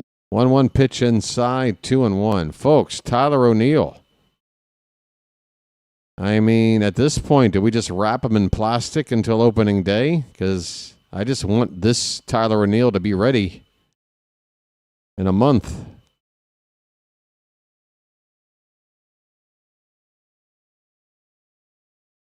It is 2-1 to O'Neill leading off the bottom of the 5th.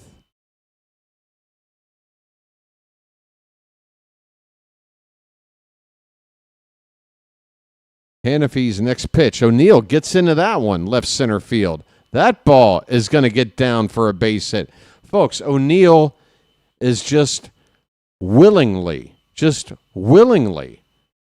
taking every pitch that he puts contact on and pulling it directly into left or left center field. I mean, he is right on every pitch that he's swinging at. It is a sight to behold, folks. If Tyler O'Neill's looking like this, that's the guy that's going to protect Alonso in this lineup right there. All right. So we got O'Neill on at first with nobody out. I need to get this box score back up. I'm worried we're going to start. Oh, no. Chat just crashed, at least on the horizontal side. Vertical's still up. Oh, Alonso going after a pitch in the dirt. Alonso's kind of been whiffing here past couple of games. Oh, he does have a single. I'm sorry. He's 1 for 2. I guess we're already spoiled. If Alonso doesn't hit a home run, we're wondering if there's a problem. There have been some changes in the Oriole lineup. I'll go over them here after the next pitch. 0-2 on Alonso. And that ball is hit on the ground to the right side. And that ball is going to squirt through in the right field for a hit. And going first to third, folks, you love to see it. O'Neill is out of the game. John Kinsey Noel, pinch running, just motored first to third there. And that's part of the changes here. Another change is right now, Alonso coming out of the game with Ryan Noda coming into pinch run. So good to see Noel going first to third, the big man. You got to have a good jump on a ball like that with a guy like him who's not a speed demon. Good stuff from Noel there. Okay, so nobody out. Chance for a big inning. Again, Noda running at first. Noel was at third. The catcher, Anderson, who replaced Basayo, who's got some kind of injury. We're still trying to wait for an update. Here's a ground ball. Could be 2, but it could score a run anyway. That is exactly what it is. That is a 4-6-3 double play ball, but a run does come in for us. The bases are empty now. No RBI for Anderson. It is now 5-2. You only get one of those if you score a run with a double play. But hey, we got a 3-run lead now. Bases empty, 2 down for Taylor Ward, who's already 2 for 2. And the first pitch to him is a strike. 11 hits. Yes, Michael. And they're not all leaving the yard. This doesn't look like a home run dependent offense to me so far this spring. Oh, we got a challenge here, I think. I think I just heard the umpire ask for a challenge check. Tigers are challenging, so I guess it was called a ball, and they feel it was a strike. And they're right. That ball hitting the bottom of the zone.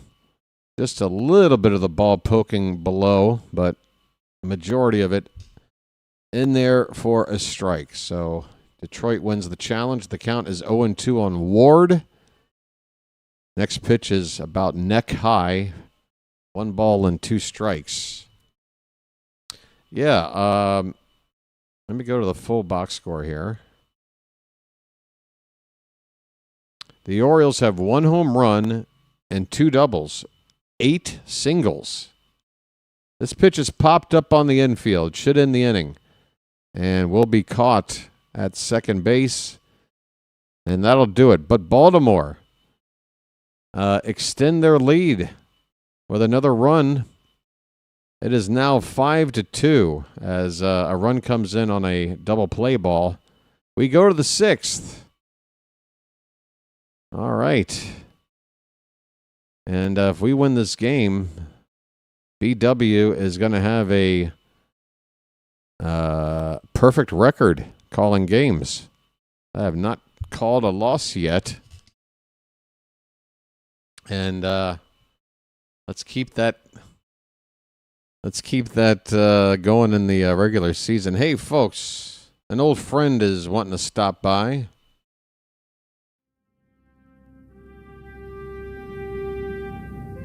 You know him, you love him.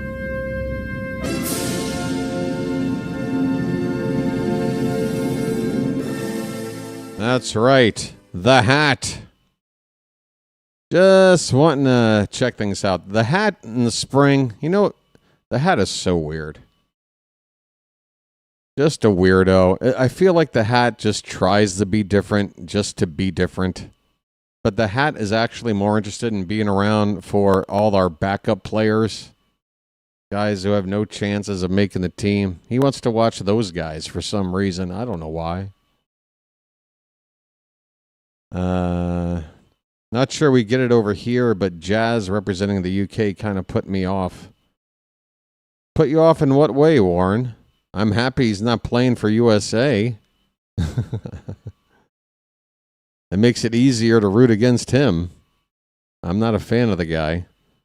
But, you know, obviously with some of these smaller, you know, countries that have virtually no chance of, you know, advancing past the pool stage of this tournament, you got to give them a couple of players that are of some note so that people have a little bit of interest in watching. You know? If you're going to have a British team and it's nothing but like Russell Crowe and frickin', I don't know, Jude Law. I'm just trying to think of British people. Call confirmed. We had an early ABS challenge there that looks like it was lost that time. Trey Gibson's into the ballgame. The first pitch was challenged, but it was strike one. And the next one is a curveball up and away. 1 ball, 1 strike. Trey Gibson, I believe this is his second appearance. He pitched the final 3 innings in that spring opener. Looked pretty good. Swing and a miss. Colt Keith is still in the game and at the plate with a count of 1 ball and 2 strikes. He is 1 for 2 today.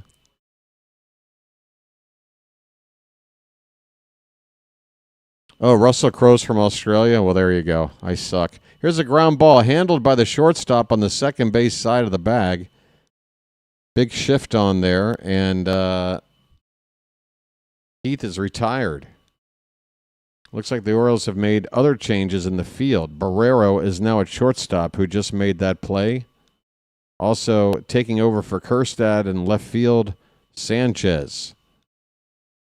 Only starters left in the game for the Orioles at this point, the DH Ward, and then the remaining guys who have yet to get their third at bat, Kobe Mayo, Leody Taveras, and Jeremiah Jackson. Everybody else is out of the game that started. Here is Lorenzo,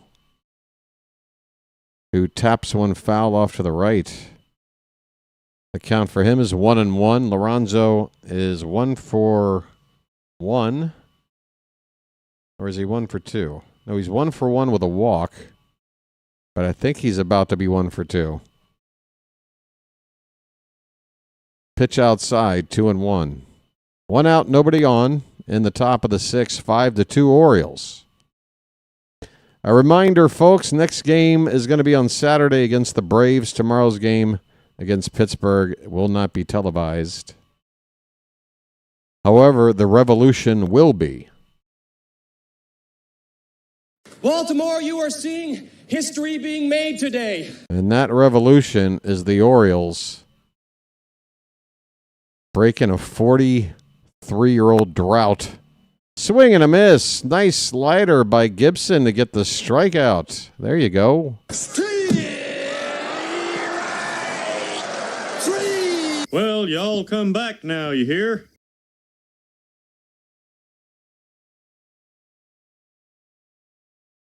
I was thinking about a motto for this 2026 team.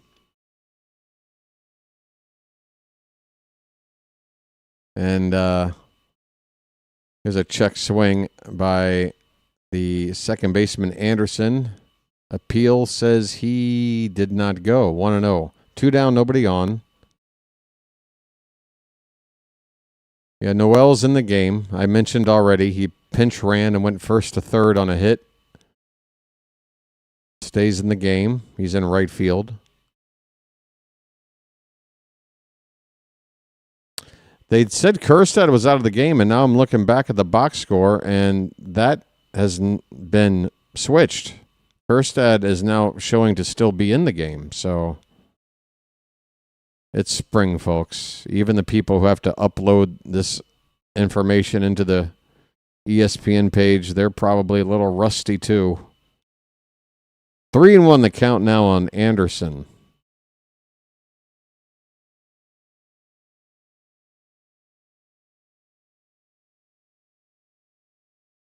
Three-one, swing and a miss. On a 3-1, Gibson throws a slider and a pitch that just how you like it. It did catch a corner, but also not easy to hit. 3-2. This one is tapped along the third base line. It's a fair ball. Going to be a tough play. Yeah, never a chance. And honestly, Mayo should have put that one in his pocket.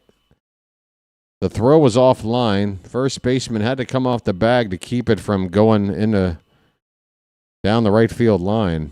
But you could tell off the bat, yeah, it's a dribbler. It actually hit the third base. Mayo had no reason to try to throw there. He's got to know that. He's got to put that in his pocket. 2 down, nobody on. That could have resulted in a runner at second or even third base. Just put that one in your pocket, Kobe. 2 down, runner at first. Valencia's up. First pitch strike to him. Next one's inside. So that is the assignment until Saturday, folks. You've got a day off. The game isn't televised. Why don't you use that 2-hour block and go find yourself a copy of The Adventures of Buckaroo Banzai Across the Eighth Dimension? I'm telling you, you're not going to be disappointed. It's quintessential 80s. I'll tell you this. I think the best comp, if you like Big Trouble in Little China, you're going to like this. It's that same kind of like just no rules fantasy, just original story kind of thing, probably adapted from a comic. But you got Christopher Lloyd in peak form. John Lithgow, man, you want to talk about committing to a role.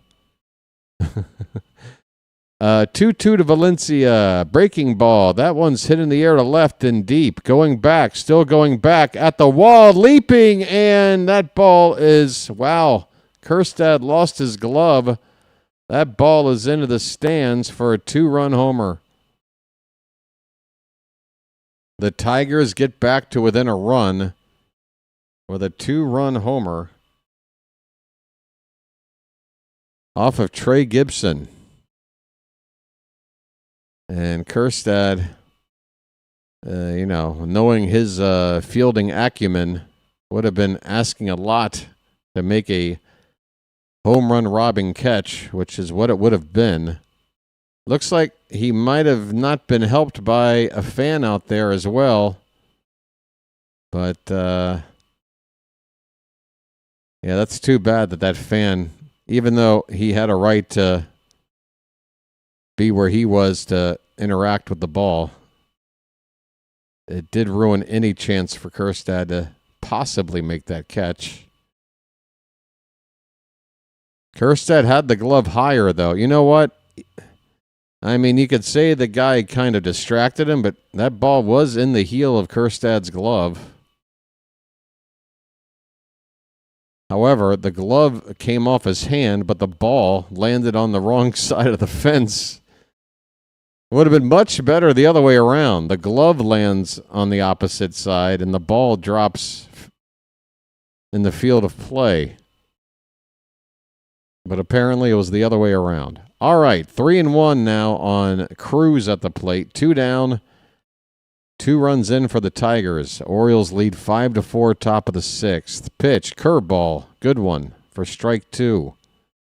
Gibson does not appear to be afraid to throw the off-speed stuff when behind in the count.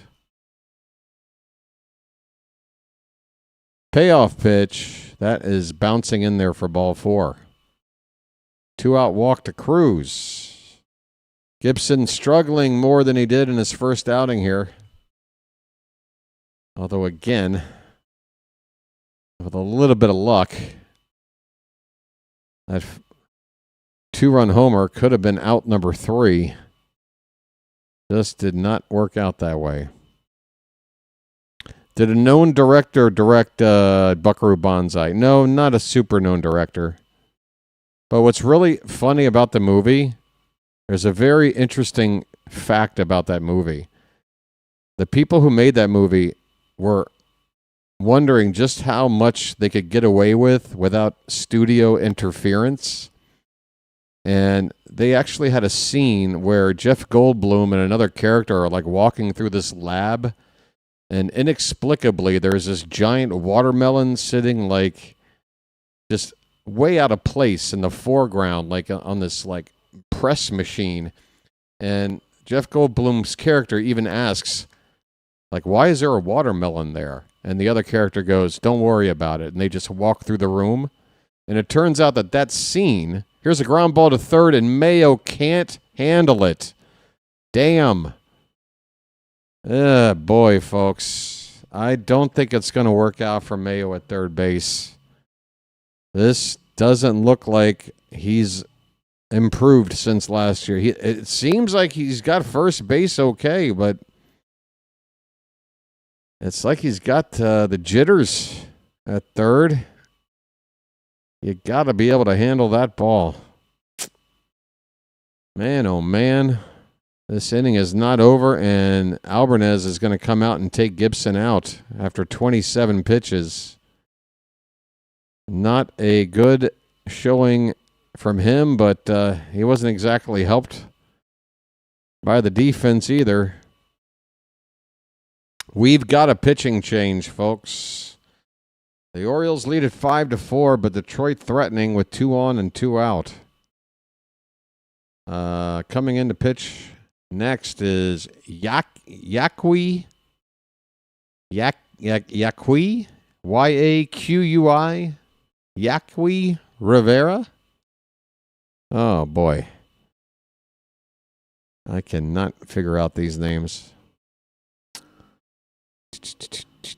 Yeah, so to wrap up that little story, basically they shot a scene in the movie Buckaroo Banzai on purpose that made no sense, that wasn't in the script for the movie, and they sent the dailies back to the studio to test whether or not the studio was actually reviewing the dailies and would, basically go, hey, why is there this scene about a watermelon that's not in the script and it doesn't make any sense?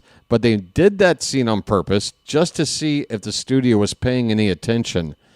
And once they came back with nothing to say about the watermelon thing, then they knew that they had carte blanche to make as wild of a movie as they wanted to with no studio interference, just as long as they got that movie in on budget. And, folks, that's when cult classics are made. When the studio stays out of the way and you just make, a creative movie without any restraints. That's the story of Buckaroo Banzai. All right, we're back underway. New pitcher. First pitch is inside for ball 1. Yaqui Rivera pitched in Double-A last season, 27 appearances, 3.97 ERA. Julks is up to hit, and that's a line drive right to Mayo. That he can do. Mayo's a big dude, and if you hit it right at him, not on the ground, he's going to stab it and make the catch. He does here. The inning is over. The Orioles still cling to the lead here. It's down back to 1 run in a pretty sloppy inning right there. an error involved. We're going to the bottom of the 6th. It's the Orioles 5 and the Tigers 4. I need a lucky. I'll tell you what. And I need to pick up the pace on this coffee.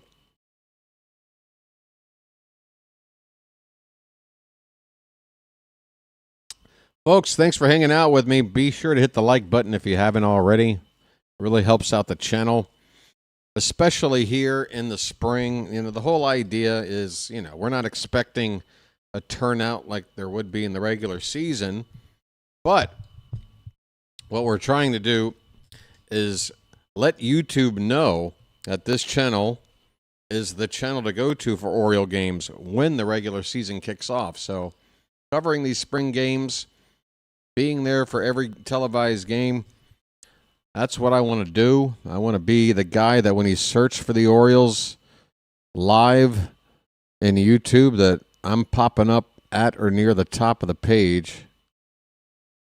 So, yeah, hitting that like button, all that information, YouTube, they just spit out something and say, okay, let's put this guy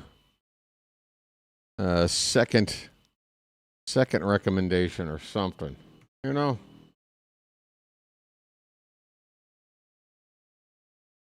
Taylor Ward is out of the game now. He's being interviewed by the Oriole broadcast team. I don't see anybody having replaced him at DH yet, but they don't need to until his turn comes up to hit. But he's certainly done for the day. Now in interview mode. Gibson was born right up the road from Newport News. Oh, is that where you live? First pitch here in the bottom of the 6th inning, a left-hander Gunther. So another Tiger that was listed. I shouldn't say another Tiger, another player that was listed as day-to-day. Wow, Kjerstad with a line drive, but right at the right fielder who makes the catch. He had to get into a crouch and battle the sun perhaps a little bit. An atom ball right at the right fielder. Good contact there from Kjerstad, but that is out number 1.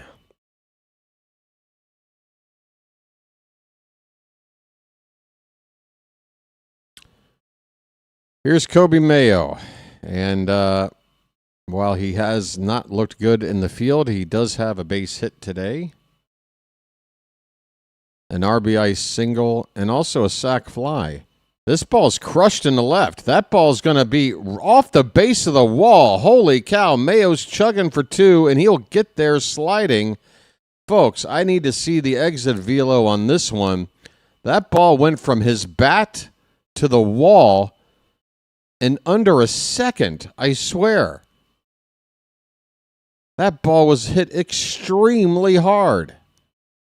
My goodness, give me an exit velo on that. It's got to be in the 110s. Surely. Absolutely creamed. Mayo's at second with 1 down. Here's your splash. My goodness.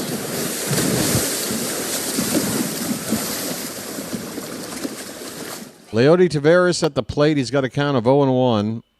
Gunther throws a pitch low and in. Taveras turns around the bat right-handed against the lefty. And Willie Taveras. Leody is 0 for 2 today.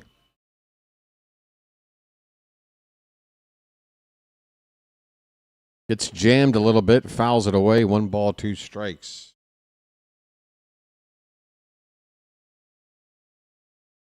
Yeah, Kjerstad again. He made that out, Michael, but hit the ball hard. Just right at somebody. 1-2. That's very high. 2-2 on Taveras. How about a bugle?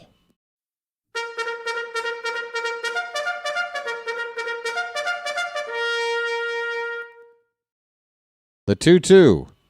Ooh, that's just off the plate outside. We got a full count.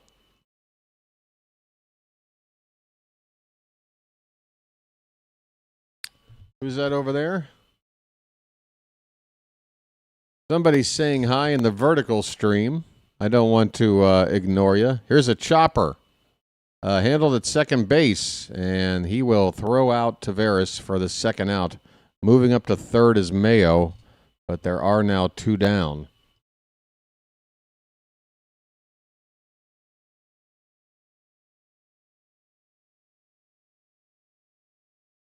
Stamantis Nicolou? That's the best I can do. My vision is bad, and I probably butchered your name, but hello to you, sir. Thanks for being here. Jeremiah Jackson. He's 2 for 2. And with 2 out, runner at third. Looking to go 3 for 3. He's got a double and an RBI single. 0-1 pitch is called strike 2 on the Bullfrog. Jeremiah was the bullfrog.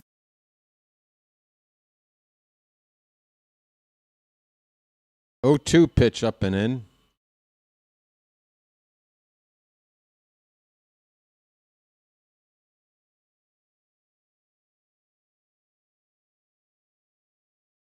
Jump, jump. The Mac Daddy will make you low, 2-2. I'm going to go over to Rock Kabatko's Twitter feed and see if he's got anything to say about Basayo yet. He has said, it says right side abdominal discomfort. Here's a line drive, a diving grab by the second baseman behind the bag. Whoa, put a star by that one.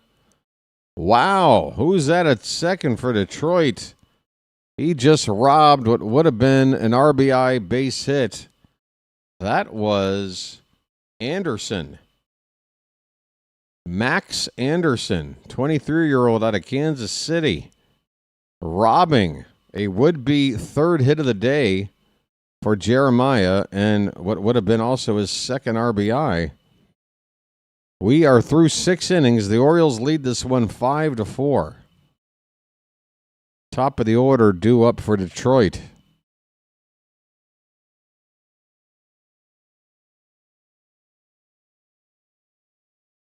Folks, what's going on down at the nightclub tonight?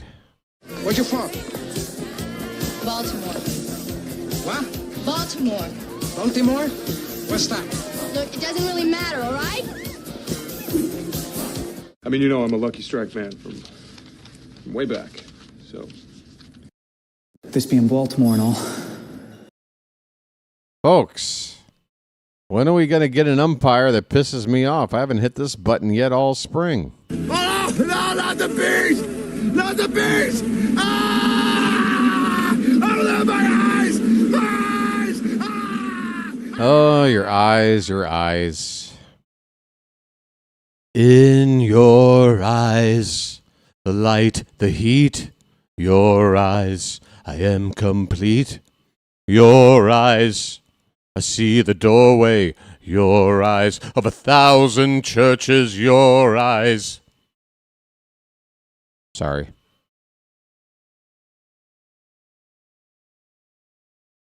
I was possessed by Peter Gabriel for a few moments. I apologize. We're number 1. I'm up all night to get lucky. I'm up all night to get lucky. All right, so Gibson's allowed to come back into the game after struggling in the previous inning. He's got a fresh start here in the 7th. And it's actually the 2, 3, 4 hitters due up. It looks like Clark is in for Riley Green, left-handed batter.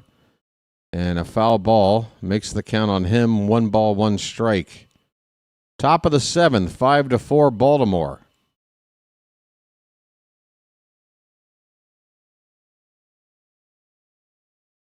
Breaking ball hit on the ground to the second baseman. Should be routine, and it is. 1 down.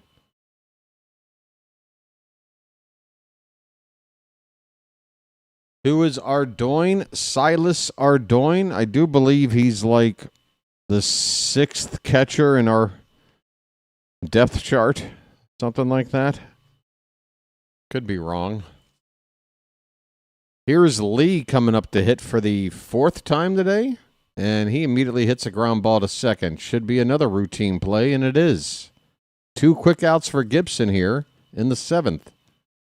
Hey, Basayo is walking around beyond the gates in another area of the complex. He's just walking around, maybe just trying to shake things off. I think this isn't going to be a major injury. Obviously, if it was major. Wow, hello. A little kiss from somebody. Sammy's just strolling around somewhere, and next thing you know, some chick gives him a smooch. Looks like I guess that's his woman. Damn, Sammy. Gets out of the game, and next thing you know, he's hooking up. Good for you, buddy. All right, Carson Rucker is the batter for the Tigers here. He's got an 0-2 count already. Make it 1 ball, 2 strikes. Sammy's pacing around beyond the fences.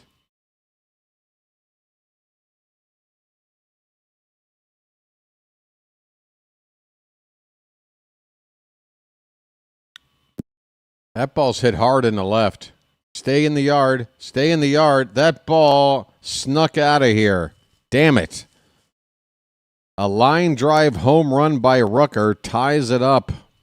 Gibson gives up the long ball. Gosh, I feel like in most major league ballparks, that's not leaving the yard. It's a low fence.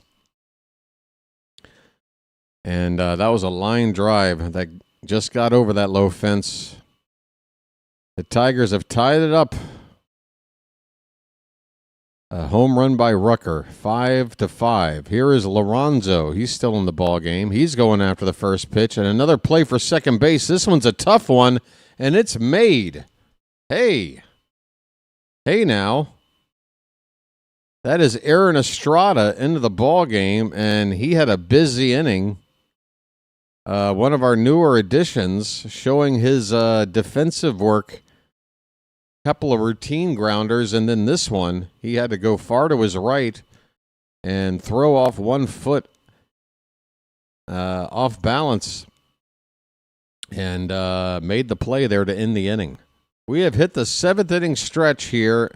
This game is currently tied, and folks, we have a tradition around here, although it's more of a subdued version of that tradition. Again, I'm trying to appease my neighbors by withholding all the screaming and yelling for the regular season. But folks, 7th inning stretch, how about you put some cakes up in the old chat there? You feel me? We need some cakes. Come on now. Thank God I'm a country boy. Thank God I'm a country boy. Thank God I'm a country boy. Oh, and there we go. You can see it, folks. That's what happened to my glasses about probably 2 months ago now. They are broken, but I got a workaround. There we go. Oh, gosh. I only had these glasses like a few months before I stepped on them by accident. Harry Carey. What about Harry? You want to hear from Harry? Boy, Harry, you're full of energy. You look great. I hate to tell you how I feel. I swear. I've had that bad back myself. Also, with this cold, it just seems like it's settled in there. That's age, friend. I don't care what it is. It feels awful. You smell like a drugstore. That's right. I am a drugstore. You're not a hypochondriac, are you? What does that mean? Oversexed? Yes. Nymphomaniac, hypochondriac. It's tomato as far as I'm concerned. Bottom of the 7th, Kobe Mayo is being interviewed. He's got a big smile on his face. I guess that's because of the work he did at the plate in the field. I don't know what there is to smile about after today. Kobe, The hitting is looking good. September last year, folks, if you remember, Kobe finally started putting it together.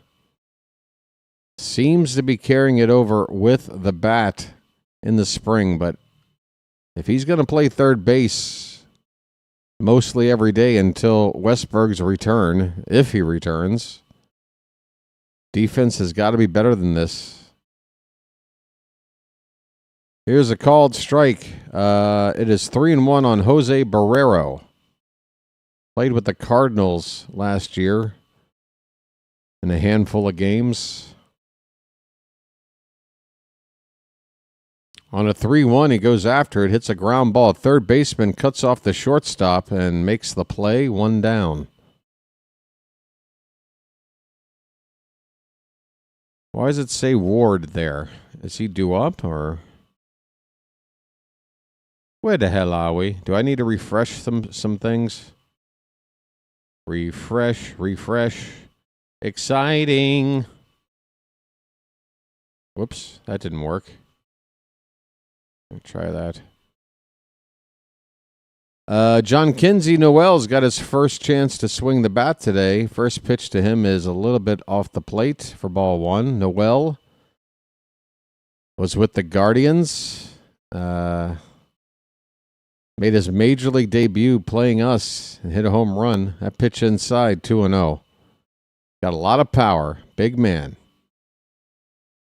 If he can hit for any kind of average, might be a guy you want to make room for in the team. We'll see. 2-0 is just a little bit off the plate. 3-0 on Noel. I guess if he does make the team, I need to find a sound drop, some sort of Christmas carol music, maybe some jingle bells, some sleigh bells, you know. Count now 3-1 on Big Christmas.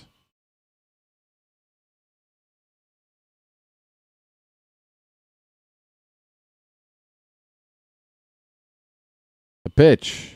Oh, that was a hittable 3-1 pitch, but Noel laid off. Strike 2. All right, buddy, get off a nice big swing. Don't look at strike 3. I want to see you swing that bat. Payoff. Swung on, hit the second base on a bounce. A little bit of a bobble there, but plenty of time to handle it. Noel retired, 2 down. Bobo! Folks, Bobo's here. How you doing? What was that? It was bad. It had nothing, no fire, no energy, no nothing. You know. That wasn't the button I was looking for. Oreo. That's the button I need for spring training once we get into the late innings and all these people coming up I've never heard of. Oreo. I forgot about this button. Oreo. Ryan Noda at the plate. 1-0 pitch is just off the plate. It's 2-0. We're tied at 5 in the bottom of the 7th. 2 out, nobody on for Baltimore.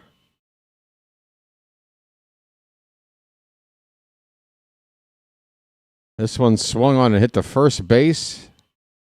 And the first baseman will take it to the bag unassisted for the final out.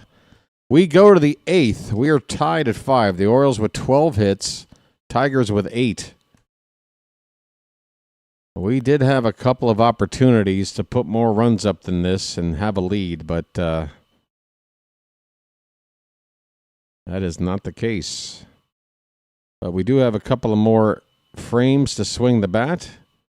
Brian Ramos is now into the game. First chance I've seen him. Another waiver pickup for us, I believe. He is going to hopefully get in that bat. Reed Trimble is in center field now for Taveras. Ardoin is doing the catching now. Ramos at third. So Mayo and Anderson, who was the second catcher of the day, are both out of the game. So just to go around the entire field here, Ardoin behind the plate, Noda at first, Estrada at second, Barrero at short, Ramos at third, Sanchez in left, Trimble in center, and Noel in right, with Taylor Ward still listed as the only DH. But again, when his turn comes up, which is next inning, I would assume another hitter will come in for him. Meanwhile, the Tigers look like this. Lee is catching. First baseman now is Myers. Second base, Anderson, who's been in there the whole game. Rucker, who hit that game-tying home run, is at third base. Penny is in for Peck at shortstop. In left field, it's Mulligan. Center field, I believe it's Max Clark. Clark in center field, and then Corey Julks in right. You got all that? Orioles. Orioles. All right, Gibson's out for another inning of work. He's on 37 pitches after throwing ball one here to Max Anderson. Again, Anderson has stayed in the game since the start. He's 1 for 3 with a single and a run scored. He hits a ball on the ground, a second. Estrada bobbles, recovers. And I say bobble. Basically, he didn't cleanly get it into the glove, but he stopped it right at his feet and had time to throw out that batter. So Estrada, very busy in the field. I feel like he's been involved in all 4 outs since coming into the game. Chris Meyer is the hitter now. Curveball taken for a strike.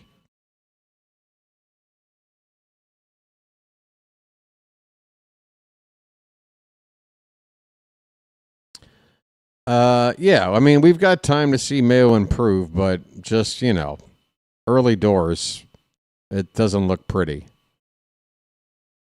Like, some errors are more concerning than others, But when you see, like, that one dribbler that he should have just put in his pocket. Nice stop at first base, a ground ball up the line. Race to the bag is won by Ryan Noda. Nice play, Noda, on defense there. Playing near the foul line, so stopping a would-be double from going down the line, and also able to not only pick it cleanly, but pop up and beat the runner to the bag for the second out. Okay, this is Malgary. I think I said Malgan. The R and the I morphed into an N with my bad vision.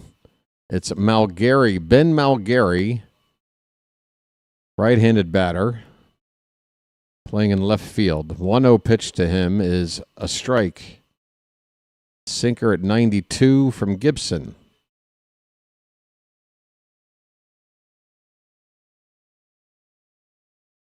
Gibson rocks that glove over his head, kind of like Nolan Ryan would in his windup, but he doesn't do it for the windup. He sort of does it as a way to begin his delivery. He kicks the glove behind his head, and then he goes into his windup from a more set position. Does that make any sense?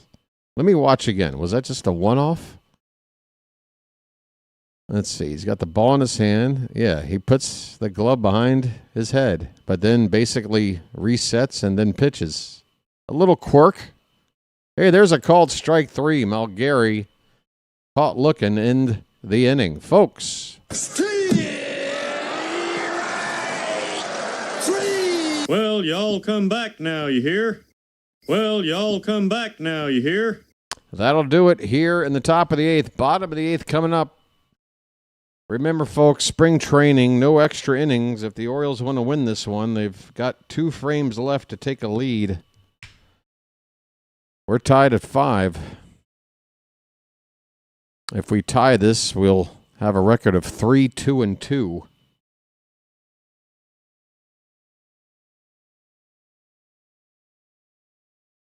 All right, show of hands, folks. Who's going to be here on Saturday?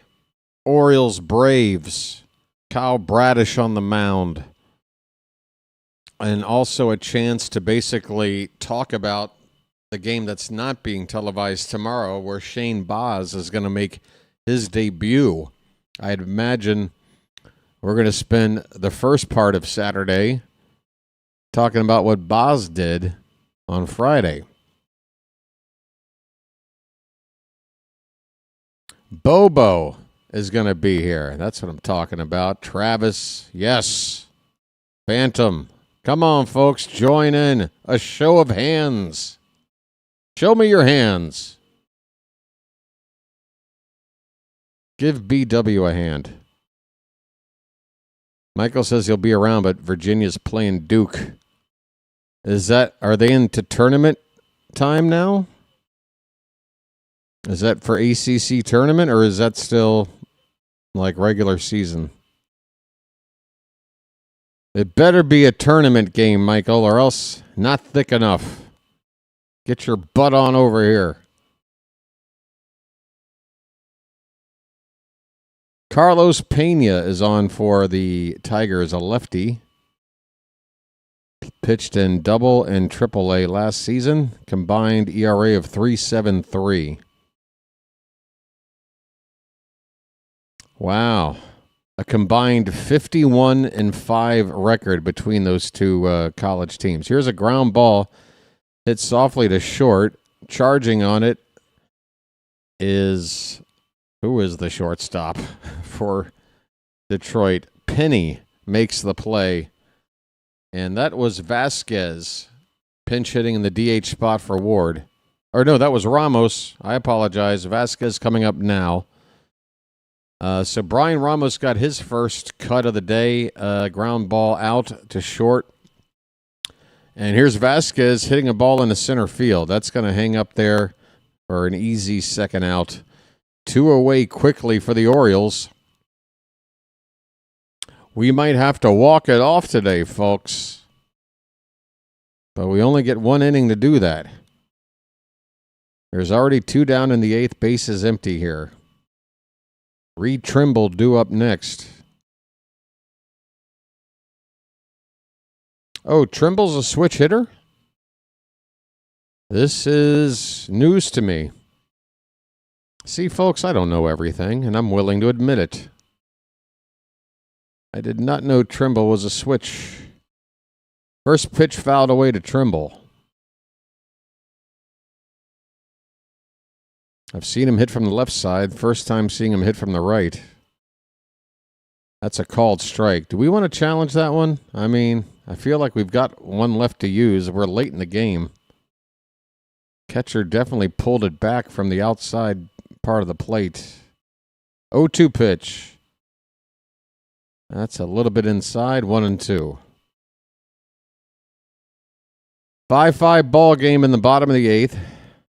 2 down, bases empty for Baltimore. 1-2 to Trimble. Pena's pitch. That's high. Count even at 2-2.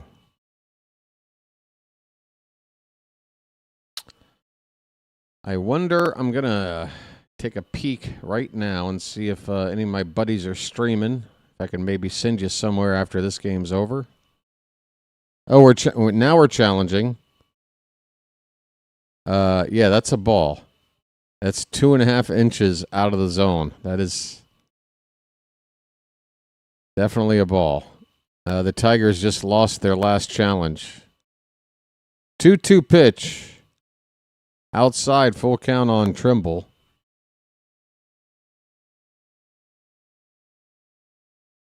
Hey, JJ is covering Phillies and Nats. Where are they at in that game today? Oh, they're already in the top of the 9th. Called, strike 3. Trimble caught looking. And the inning is over. We're going to the 9th. This game's tied at 5. Somebody needs to score in this frame or we're going to end with a tie. Don't you love a baseball tie in an exhibition game, folks? It really is exciting.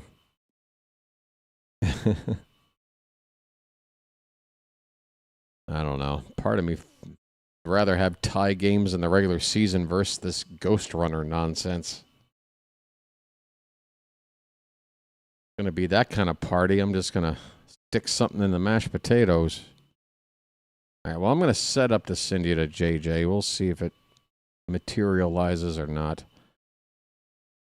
We got over 50 people here right now, and yet the like count is still under 50. Folks, I'm going to have to ask you kindly, if you're watching right now, to tap that thumbs up at the bottom of your screen. I'm only looking at the horizontal stream, but yeah, like count now at 49. One more gets us to 50, and I won't complain if we just get one more of those.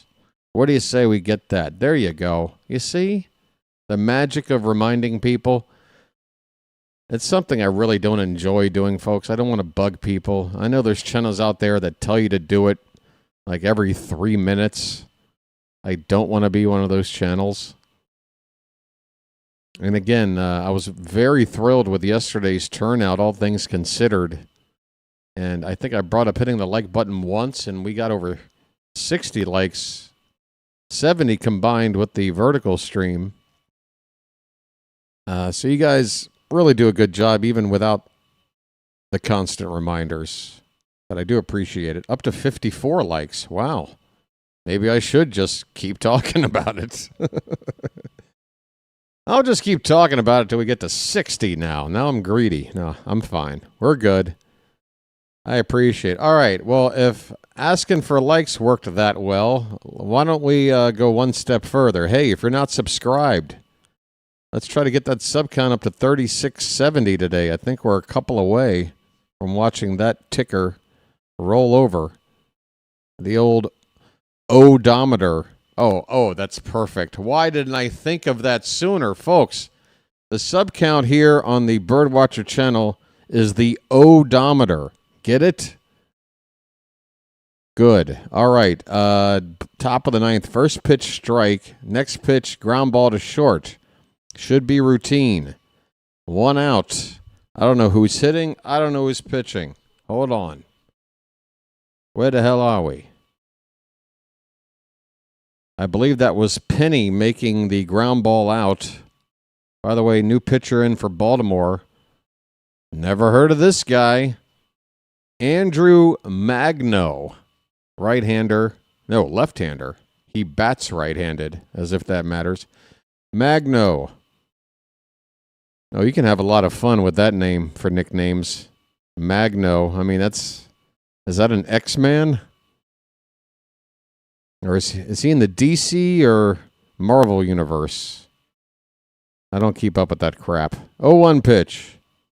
That one's hit in the air and pretty deep. Pretty deep. Tracking it and not able to make the catch in center field. And motoring all the way to third base with a triple. Corey Julks, who is in center field. They should have been able to secure that baseball.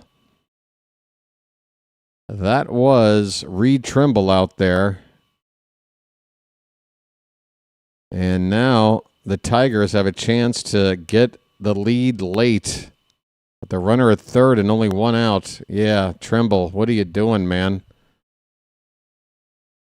Not good. Center field is such an important position, and man, we don't have a proper center fielder. I mean, that and catcher, it just exposes a team. Okay, they're showing a shot of the flag and the breeze whipping around, so perhaps they're implying that Trimble had to deal with some tough wind conditions out there, but still, the ball hit the heel of his glove. You got to come down with that. I believe it hit his glove. He was right there. One out, runner at third. 0-1 pitch to Clark. That's a ground ball. And with the infield in, the throw to the plate, and the ball is there in plenty of time. Nailing Julks at home plate. Folks, that's how you do it. Barrero playing in. He wasn't even all the way in on the lip of the grass. Maybe one or two steps further back, but still, he was right there on the edge.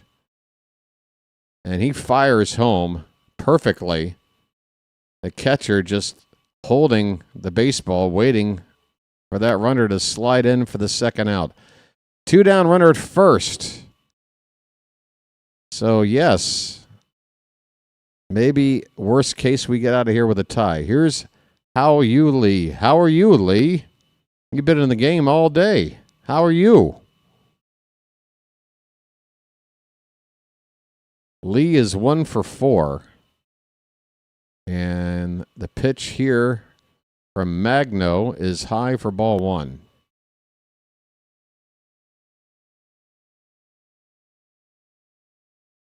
Oh, yeah, I'm not worried about Tavares in center field.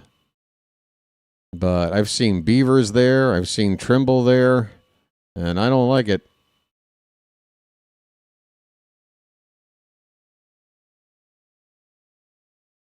That pitch is fouled away. It's a ball and a strike on. How are you, Lee?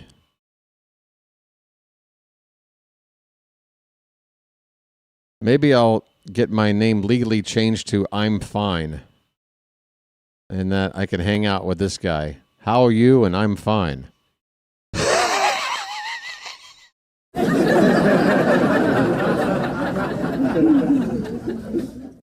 It's the How are you? And I'm fine show.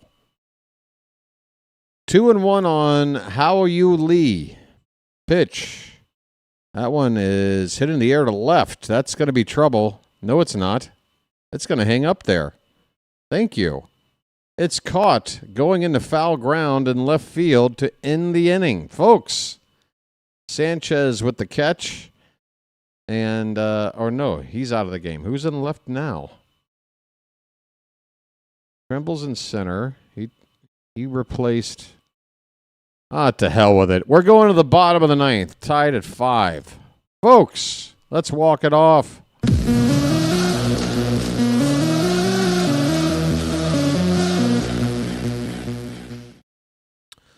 Let's walk it off. Oh, good. Yeah, because good is a... can it be pretty good? How are you? Pretty good. How are you? Will be up pretty good. Coming up on deck. Yeah. I'm going to eat this cracker off mic. Thank you.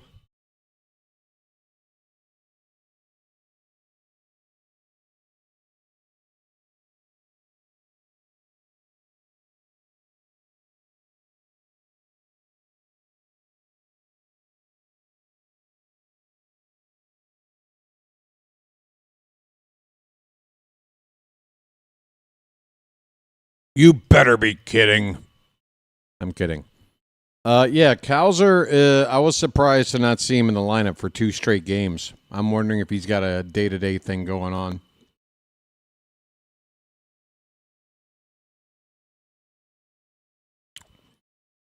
Taylor Ward's out of the game, Chowa. So, are you talking about... What are you talking about? Let me look over here.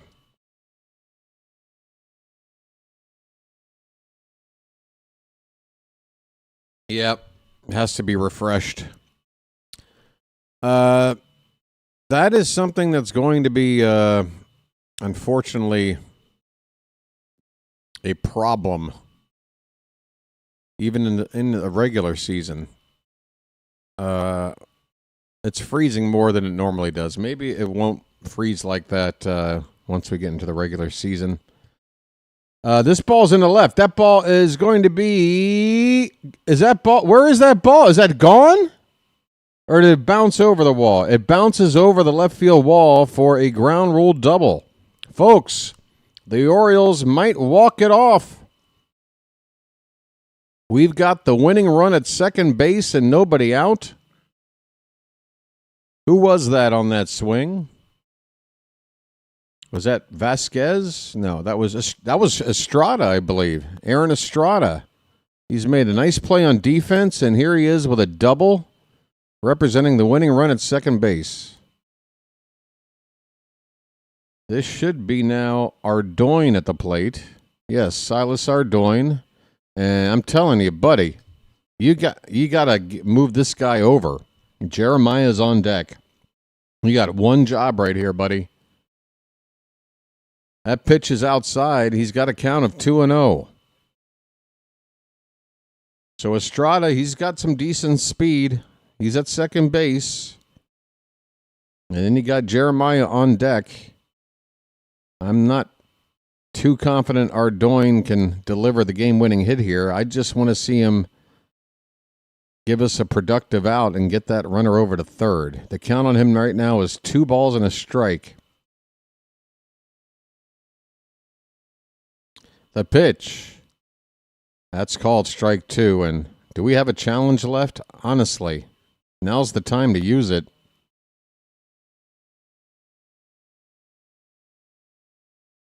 That looked close to me. 2-2 pitch. Breaking ball. Ardoin is going to doink it over the glove of second base. Having to stop at third is Estrada. But the Orioles now have the winning run just 90 feet away with nobody out.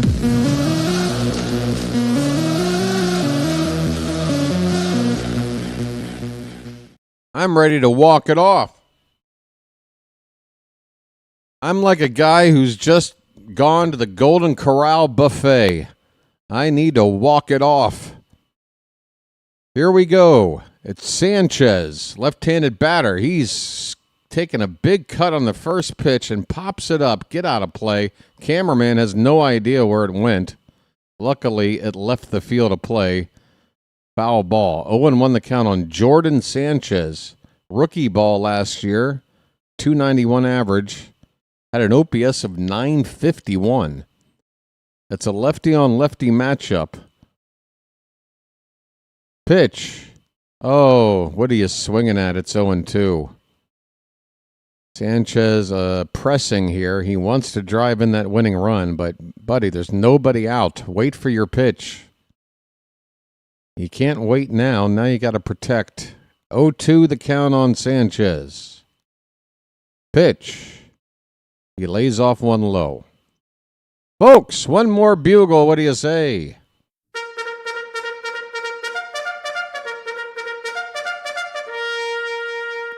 Winning run 90 feet away. Nobody out. A ball in play. A lot of ways to win. 1-2. That's a line drive up the middle. That should do it. That's a base hit. Coming across to score is Estrada, and the Orioles walk it off with a W. Folks, BW only calls wins.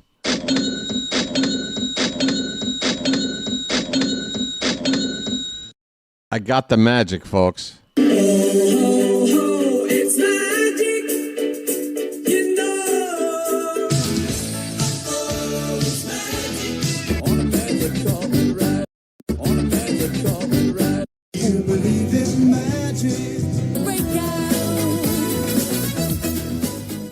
Folks, BW's on the call. How do you feel, Charm City chat?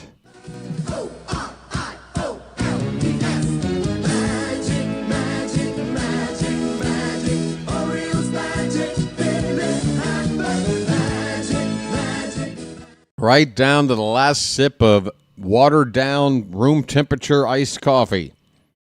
Folks, the Orioles win 15 hits today. 15 hits. We had a chance to put up more than 6 runs. We left probably a lot of guys on base. Actually, only 6. We did make a couple of outs on the bases, double play balls. But yeah, we were 5 for 12 with runners in scoring position. That's actually just fine. And just the one home run today. This is not a home run dependent offense, folks. 15 hits. 15 hits. What we didn't do is draw a walk. No walks, but 15 hits. That includes Taylor Ward's second double of the spring, Jeremiah's first double, Mayo's second double, and Aaron Estrada, who set up that winning run with the leadoff double in the ninth. Tyler O'Neill hit his first spring home run, and he is in fuego. O'Neill now hitting .778 in the spring. Folks, Pete Alonso had a pair of hits while he was in there, raising his average from 200 to 308. Ward went 2 for 3, scored twice. He's hitting .375. Kerstad had a base hit and a run scored, hitting .273. Mayo was bad on defense, but he's swinging the bat. He drove in a pair of runs with a couple of hits and is hitting .545 in the spring. Tavares went 0 for 3, but he's hitting .444. Jeremiah, 2 hits. He's hitting .455. John Kinsey Noel only had 1 at-bat. He's hitting .429. Folks, are you liking these averages? Orioles are putting up a lot of hits. We're just missing one thing, and that's the big rally. We scattered these hits about as much as you can, scoring individual runs in the first, second, fifth, and ninth innings. 2 runs in the fourth inning. But you like to see it. Only 3 frames today where we did not score. So, depending on how you look at it, I think overall it's positive. But you wanna put that crooked number up with all these hits and just blow the other team out. We had to walk it off with a 1-run lead in the ninth with all these hits. That gets the Orioles up now to 4-2-1 on the spring. Tigers, meanwhile, remain winless, 0-5-2, 0-4 away from their home ballpark. Hey, Alexa, BW, who do you think will win the division? I mean, I would be guessing like everybody else, Alexa. So here's the non-biased answer. That is 4 teams I think have a legitimate shot to win, and to pick one would to just be guessing. Toronto, they are coming off the American League pennant winners. But they are also a team that just 1 year prior finished last.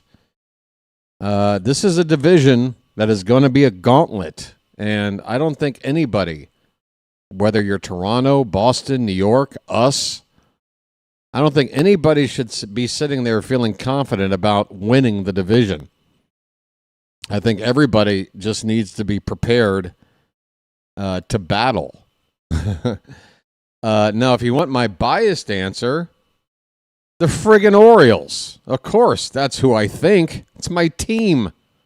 And I think we've done a lot in this offseason. And I'm seeing early signs here in the spring that have me feeling very, I don't want to say just confident, but ambitious about what we can do this season. Let's keep this team healthy and see what we can do. Chat GPT says the Yankees. Pardon me for a moment.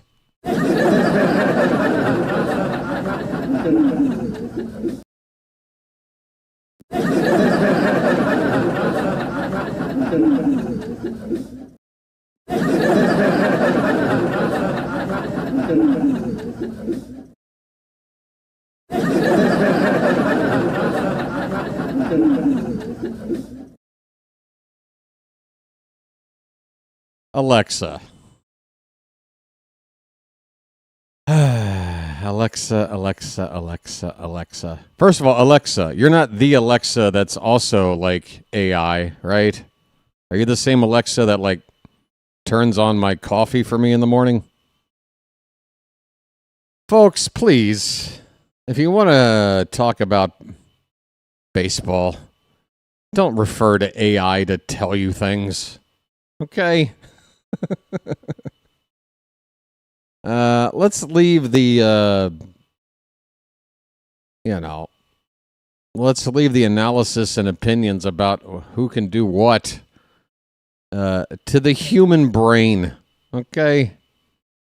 I don't care what ChatGPT says. What do they know? What the hell do they know? Or they got some equation? Divide the number of World Series rings by total payroll, multiply it by how much a dream seat costs in the front row. I don't know. It's just... Ugh. What in the world? Hey, JJ, buddy, that's 2 straight days where I tried to race over and redirect my folks over to you, but you had just signed off yesterday 2 minutes before me. JJ, I thought you were the king of the long wrap-up show. I thought I was going to get over there. Say hi to JJ, folks. If you haven't subscribed to his channel, I advise that you do. And he's a mod here, so I do believe if you just click on his name, it'll pop up a little window that gives you the option to go right to his channel. Do that for me, folks. JJ, good man, calls a good game. You're saving that for the regular season? Yeah, everything should be saved for the regular season. By the way, Alexa, I'm just picking on you. Don't run away now. Come on, Alexa. Come back to me, Alexa. I'm just picking on you. I mean, ChatGPT telling us who's... yeah, well, why even bother, folks? AI already knows what's going to happen. We don't even need to watch. What are we wasting our time for? My goodness. I want to get into the octagon with AI. Me versus AI. First of all, can we just, you know what? I'm not even going to refer to it anymore as AI. From this moment forward, I'm going to refer to it by what those initials stand for. Why don't you trust AI? Oh, let me count the ways, Alexa. I need to wrap up this stream pretty soon, so we'll have to save that conversation for another ball game. But, yeah, artificial intelligence, in case anybody's forgotten what the initials AI stand for. Artificial intelligence. We do know what the word artificial means, right? Let me just pop it up here. I don't want to get this wrong. Yeah.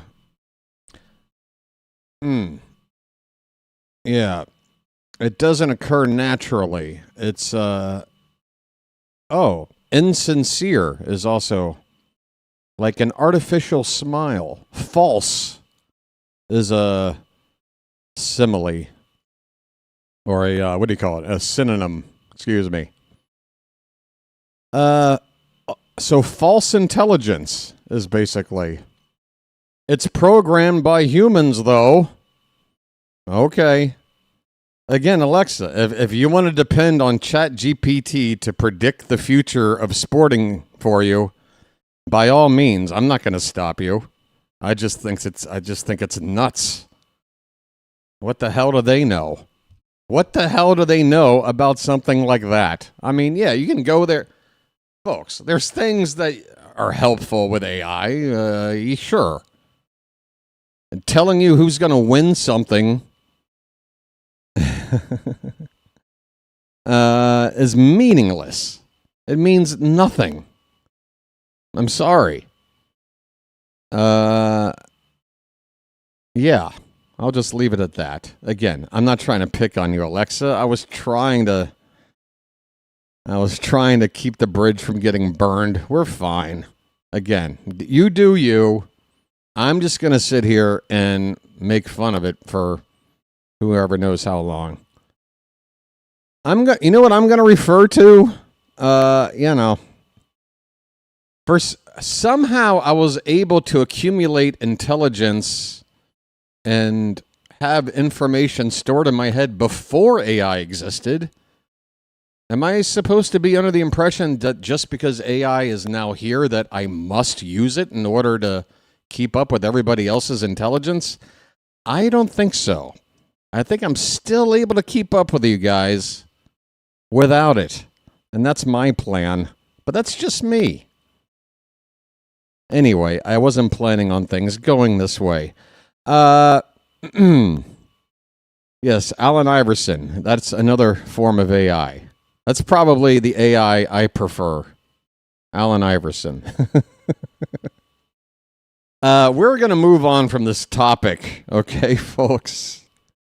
It's coming up on 4 a.m. over here, and I'm ready to call it a night. Once again, final score, Orioles 6, Detroit 5. Magno gets credit with the win, Pena the loss. Who cares? Again, 15 hits pounded out. Orioles did not draw a walk, though, but if you're going to hit like that, who cares? Kobe Mayo had the one error, and Tyler O'Neill had that assist for the runner thrown out at home. Man, Tyler O'Neill. So he had an outfield assist nailing a runner at the plate, goes 3 for 3, hits a home run. I mean, Tyler O'Neill is the biggest story in camp right now, I think, in terms of Trevor Rogers has looked fantastic, all right? I don't want to take anything away from that, but he basically looks like the Trevor Rogers we all got to enjoy last year. So it's not like a shock. It's just very, it just comforts us to see that it looks like he might be able to keep it going. But in terms of like a player sort of rising from the ashes here, Tyler O'Neill is really getting me excited here. Please stay healthy, sir. Please tell me that your changes in off-season conditioning is going to keep you healthier. We put an investment into you here. Now, I do believe after this second year that is it a option year for year 3 of this deal? Phantom, anybody else? What is O'Neill's contract for that third and final year? I think he can opt out if he has a good year. I think that was the case for both after year 1 and this year. So it's sort of like, yeah, he has motivation. If he does well, he could put up a monster year and say, you know what, I forego the third year. I want to test free agency.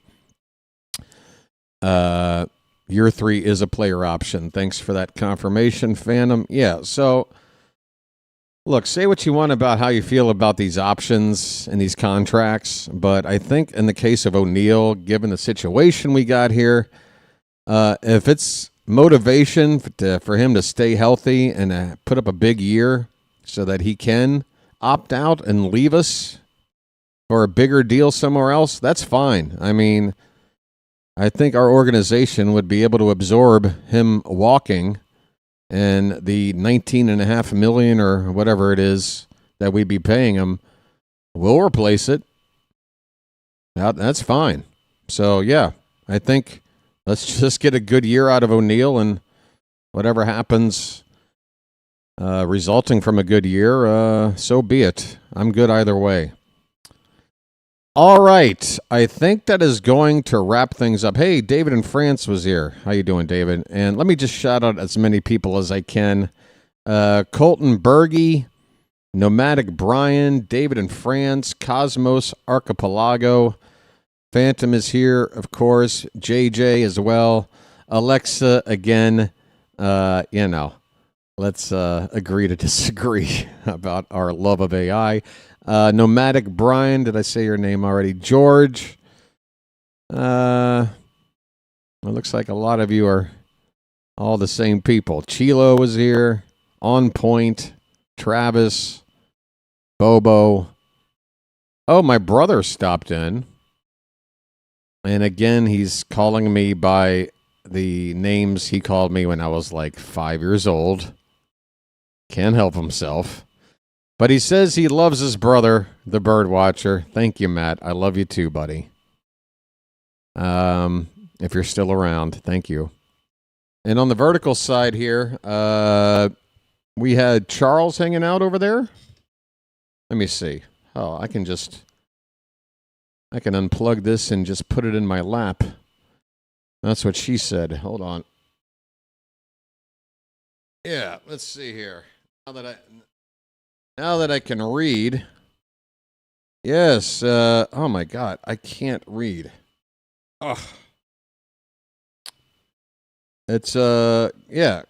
Carl Schaefer over on the vertical side. Phantom was hanging out over there.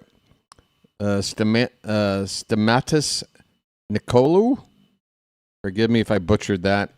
Yeah, we're trying to grow a crowd over on the vertical side as well, and just a couple of games into it, it seems to be growing nicely. So, yeah, I'm very pleased with how things are going so far, considering that it was sort of a stumble out of the gate over here on my end with the Wi-Fi issues and what have you. But we are working out the kinks, and yeah, I felt like I called a pretty good game today. Hope you enjoyed it. Once again, tomorrow, no televised game. I will be back for Saturday afternoon, 1:05 first pitch. We'll be on the air 12:45, 12:50-ish. You can always set your YouTube notification to give you an alert. Hope to see you back as we play the Braves. Do check in, though, if you're a fan, sometime late in the afternoon to see how we did against Pittsburgh tomorrow, because Shane Baz is going to be making his Orioles debut, and we are hoping that he's going to have a really big impact for the team in the rotation. If he does, look out. Just another reason to feel optimistic about our chances this season. If Shane Baz can be a really good pitcher. He's got some upside. It's possible. It's possible he could really, really be good. I hope so. But that's it for me for tonight. Thanks, everybody. I appreciate the super chats that came in, and everybody hitting that like button. New subscribers. Thanks to everybody. The mods in the chat for the job you guys do. It's always a pleasure, folks. Have a good rest of your week into Friday night. Go out and have some fun, but have a Bloody Mary or something Saturday and be ready for some baseball early afternoon, okay? Until then, folks, this has been the BirdWatcher, and I'll chirp at you later. Once again, final score today, Orioles 5, Tigers 4. Oh, excuse me. Orioles 6, Tigers 5. All I had to do was get the score right, and I blew it. I need to go. Take care, everybody. See you Saturday.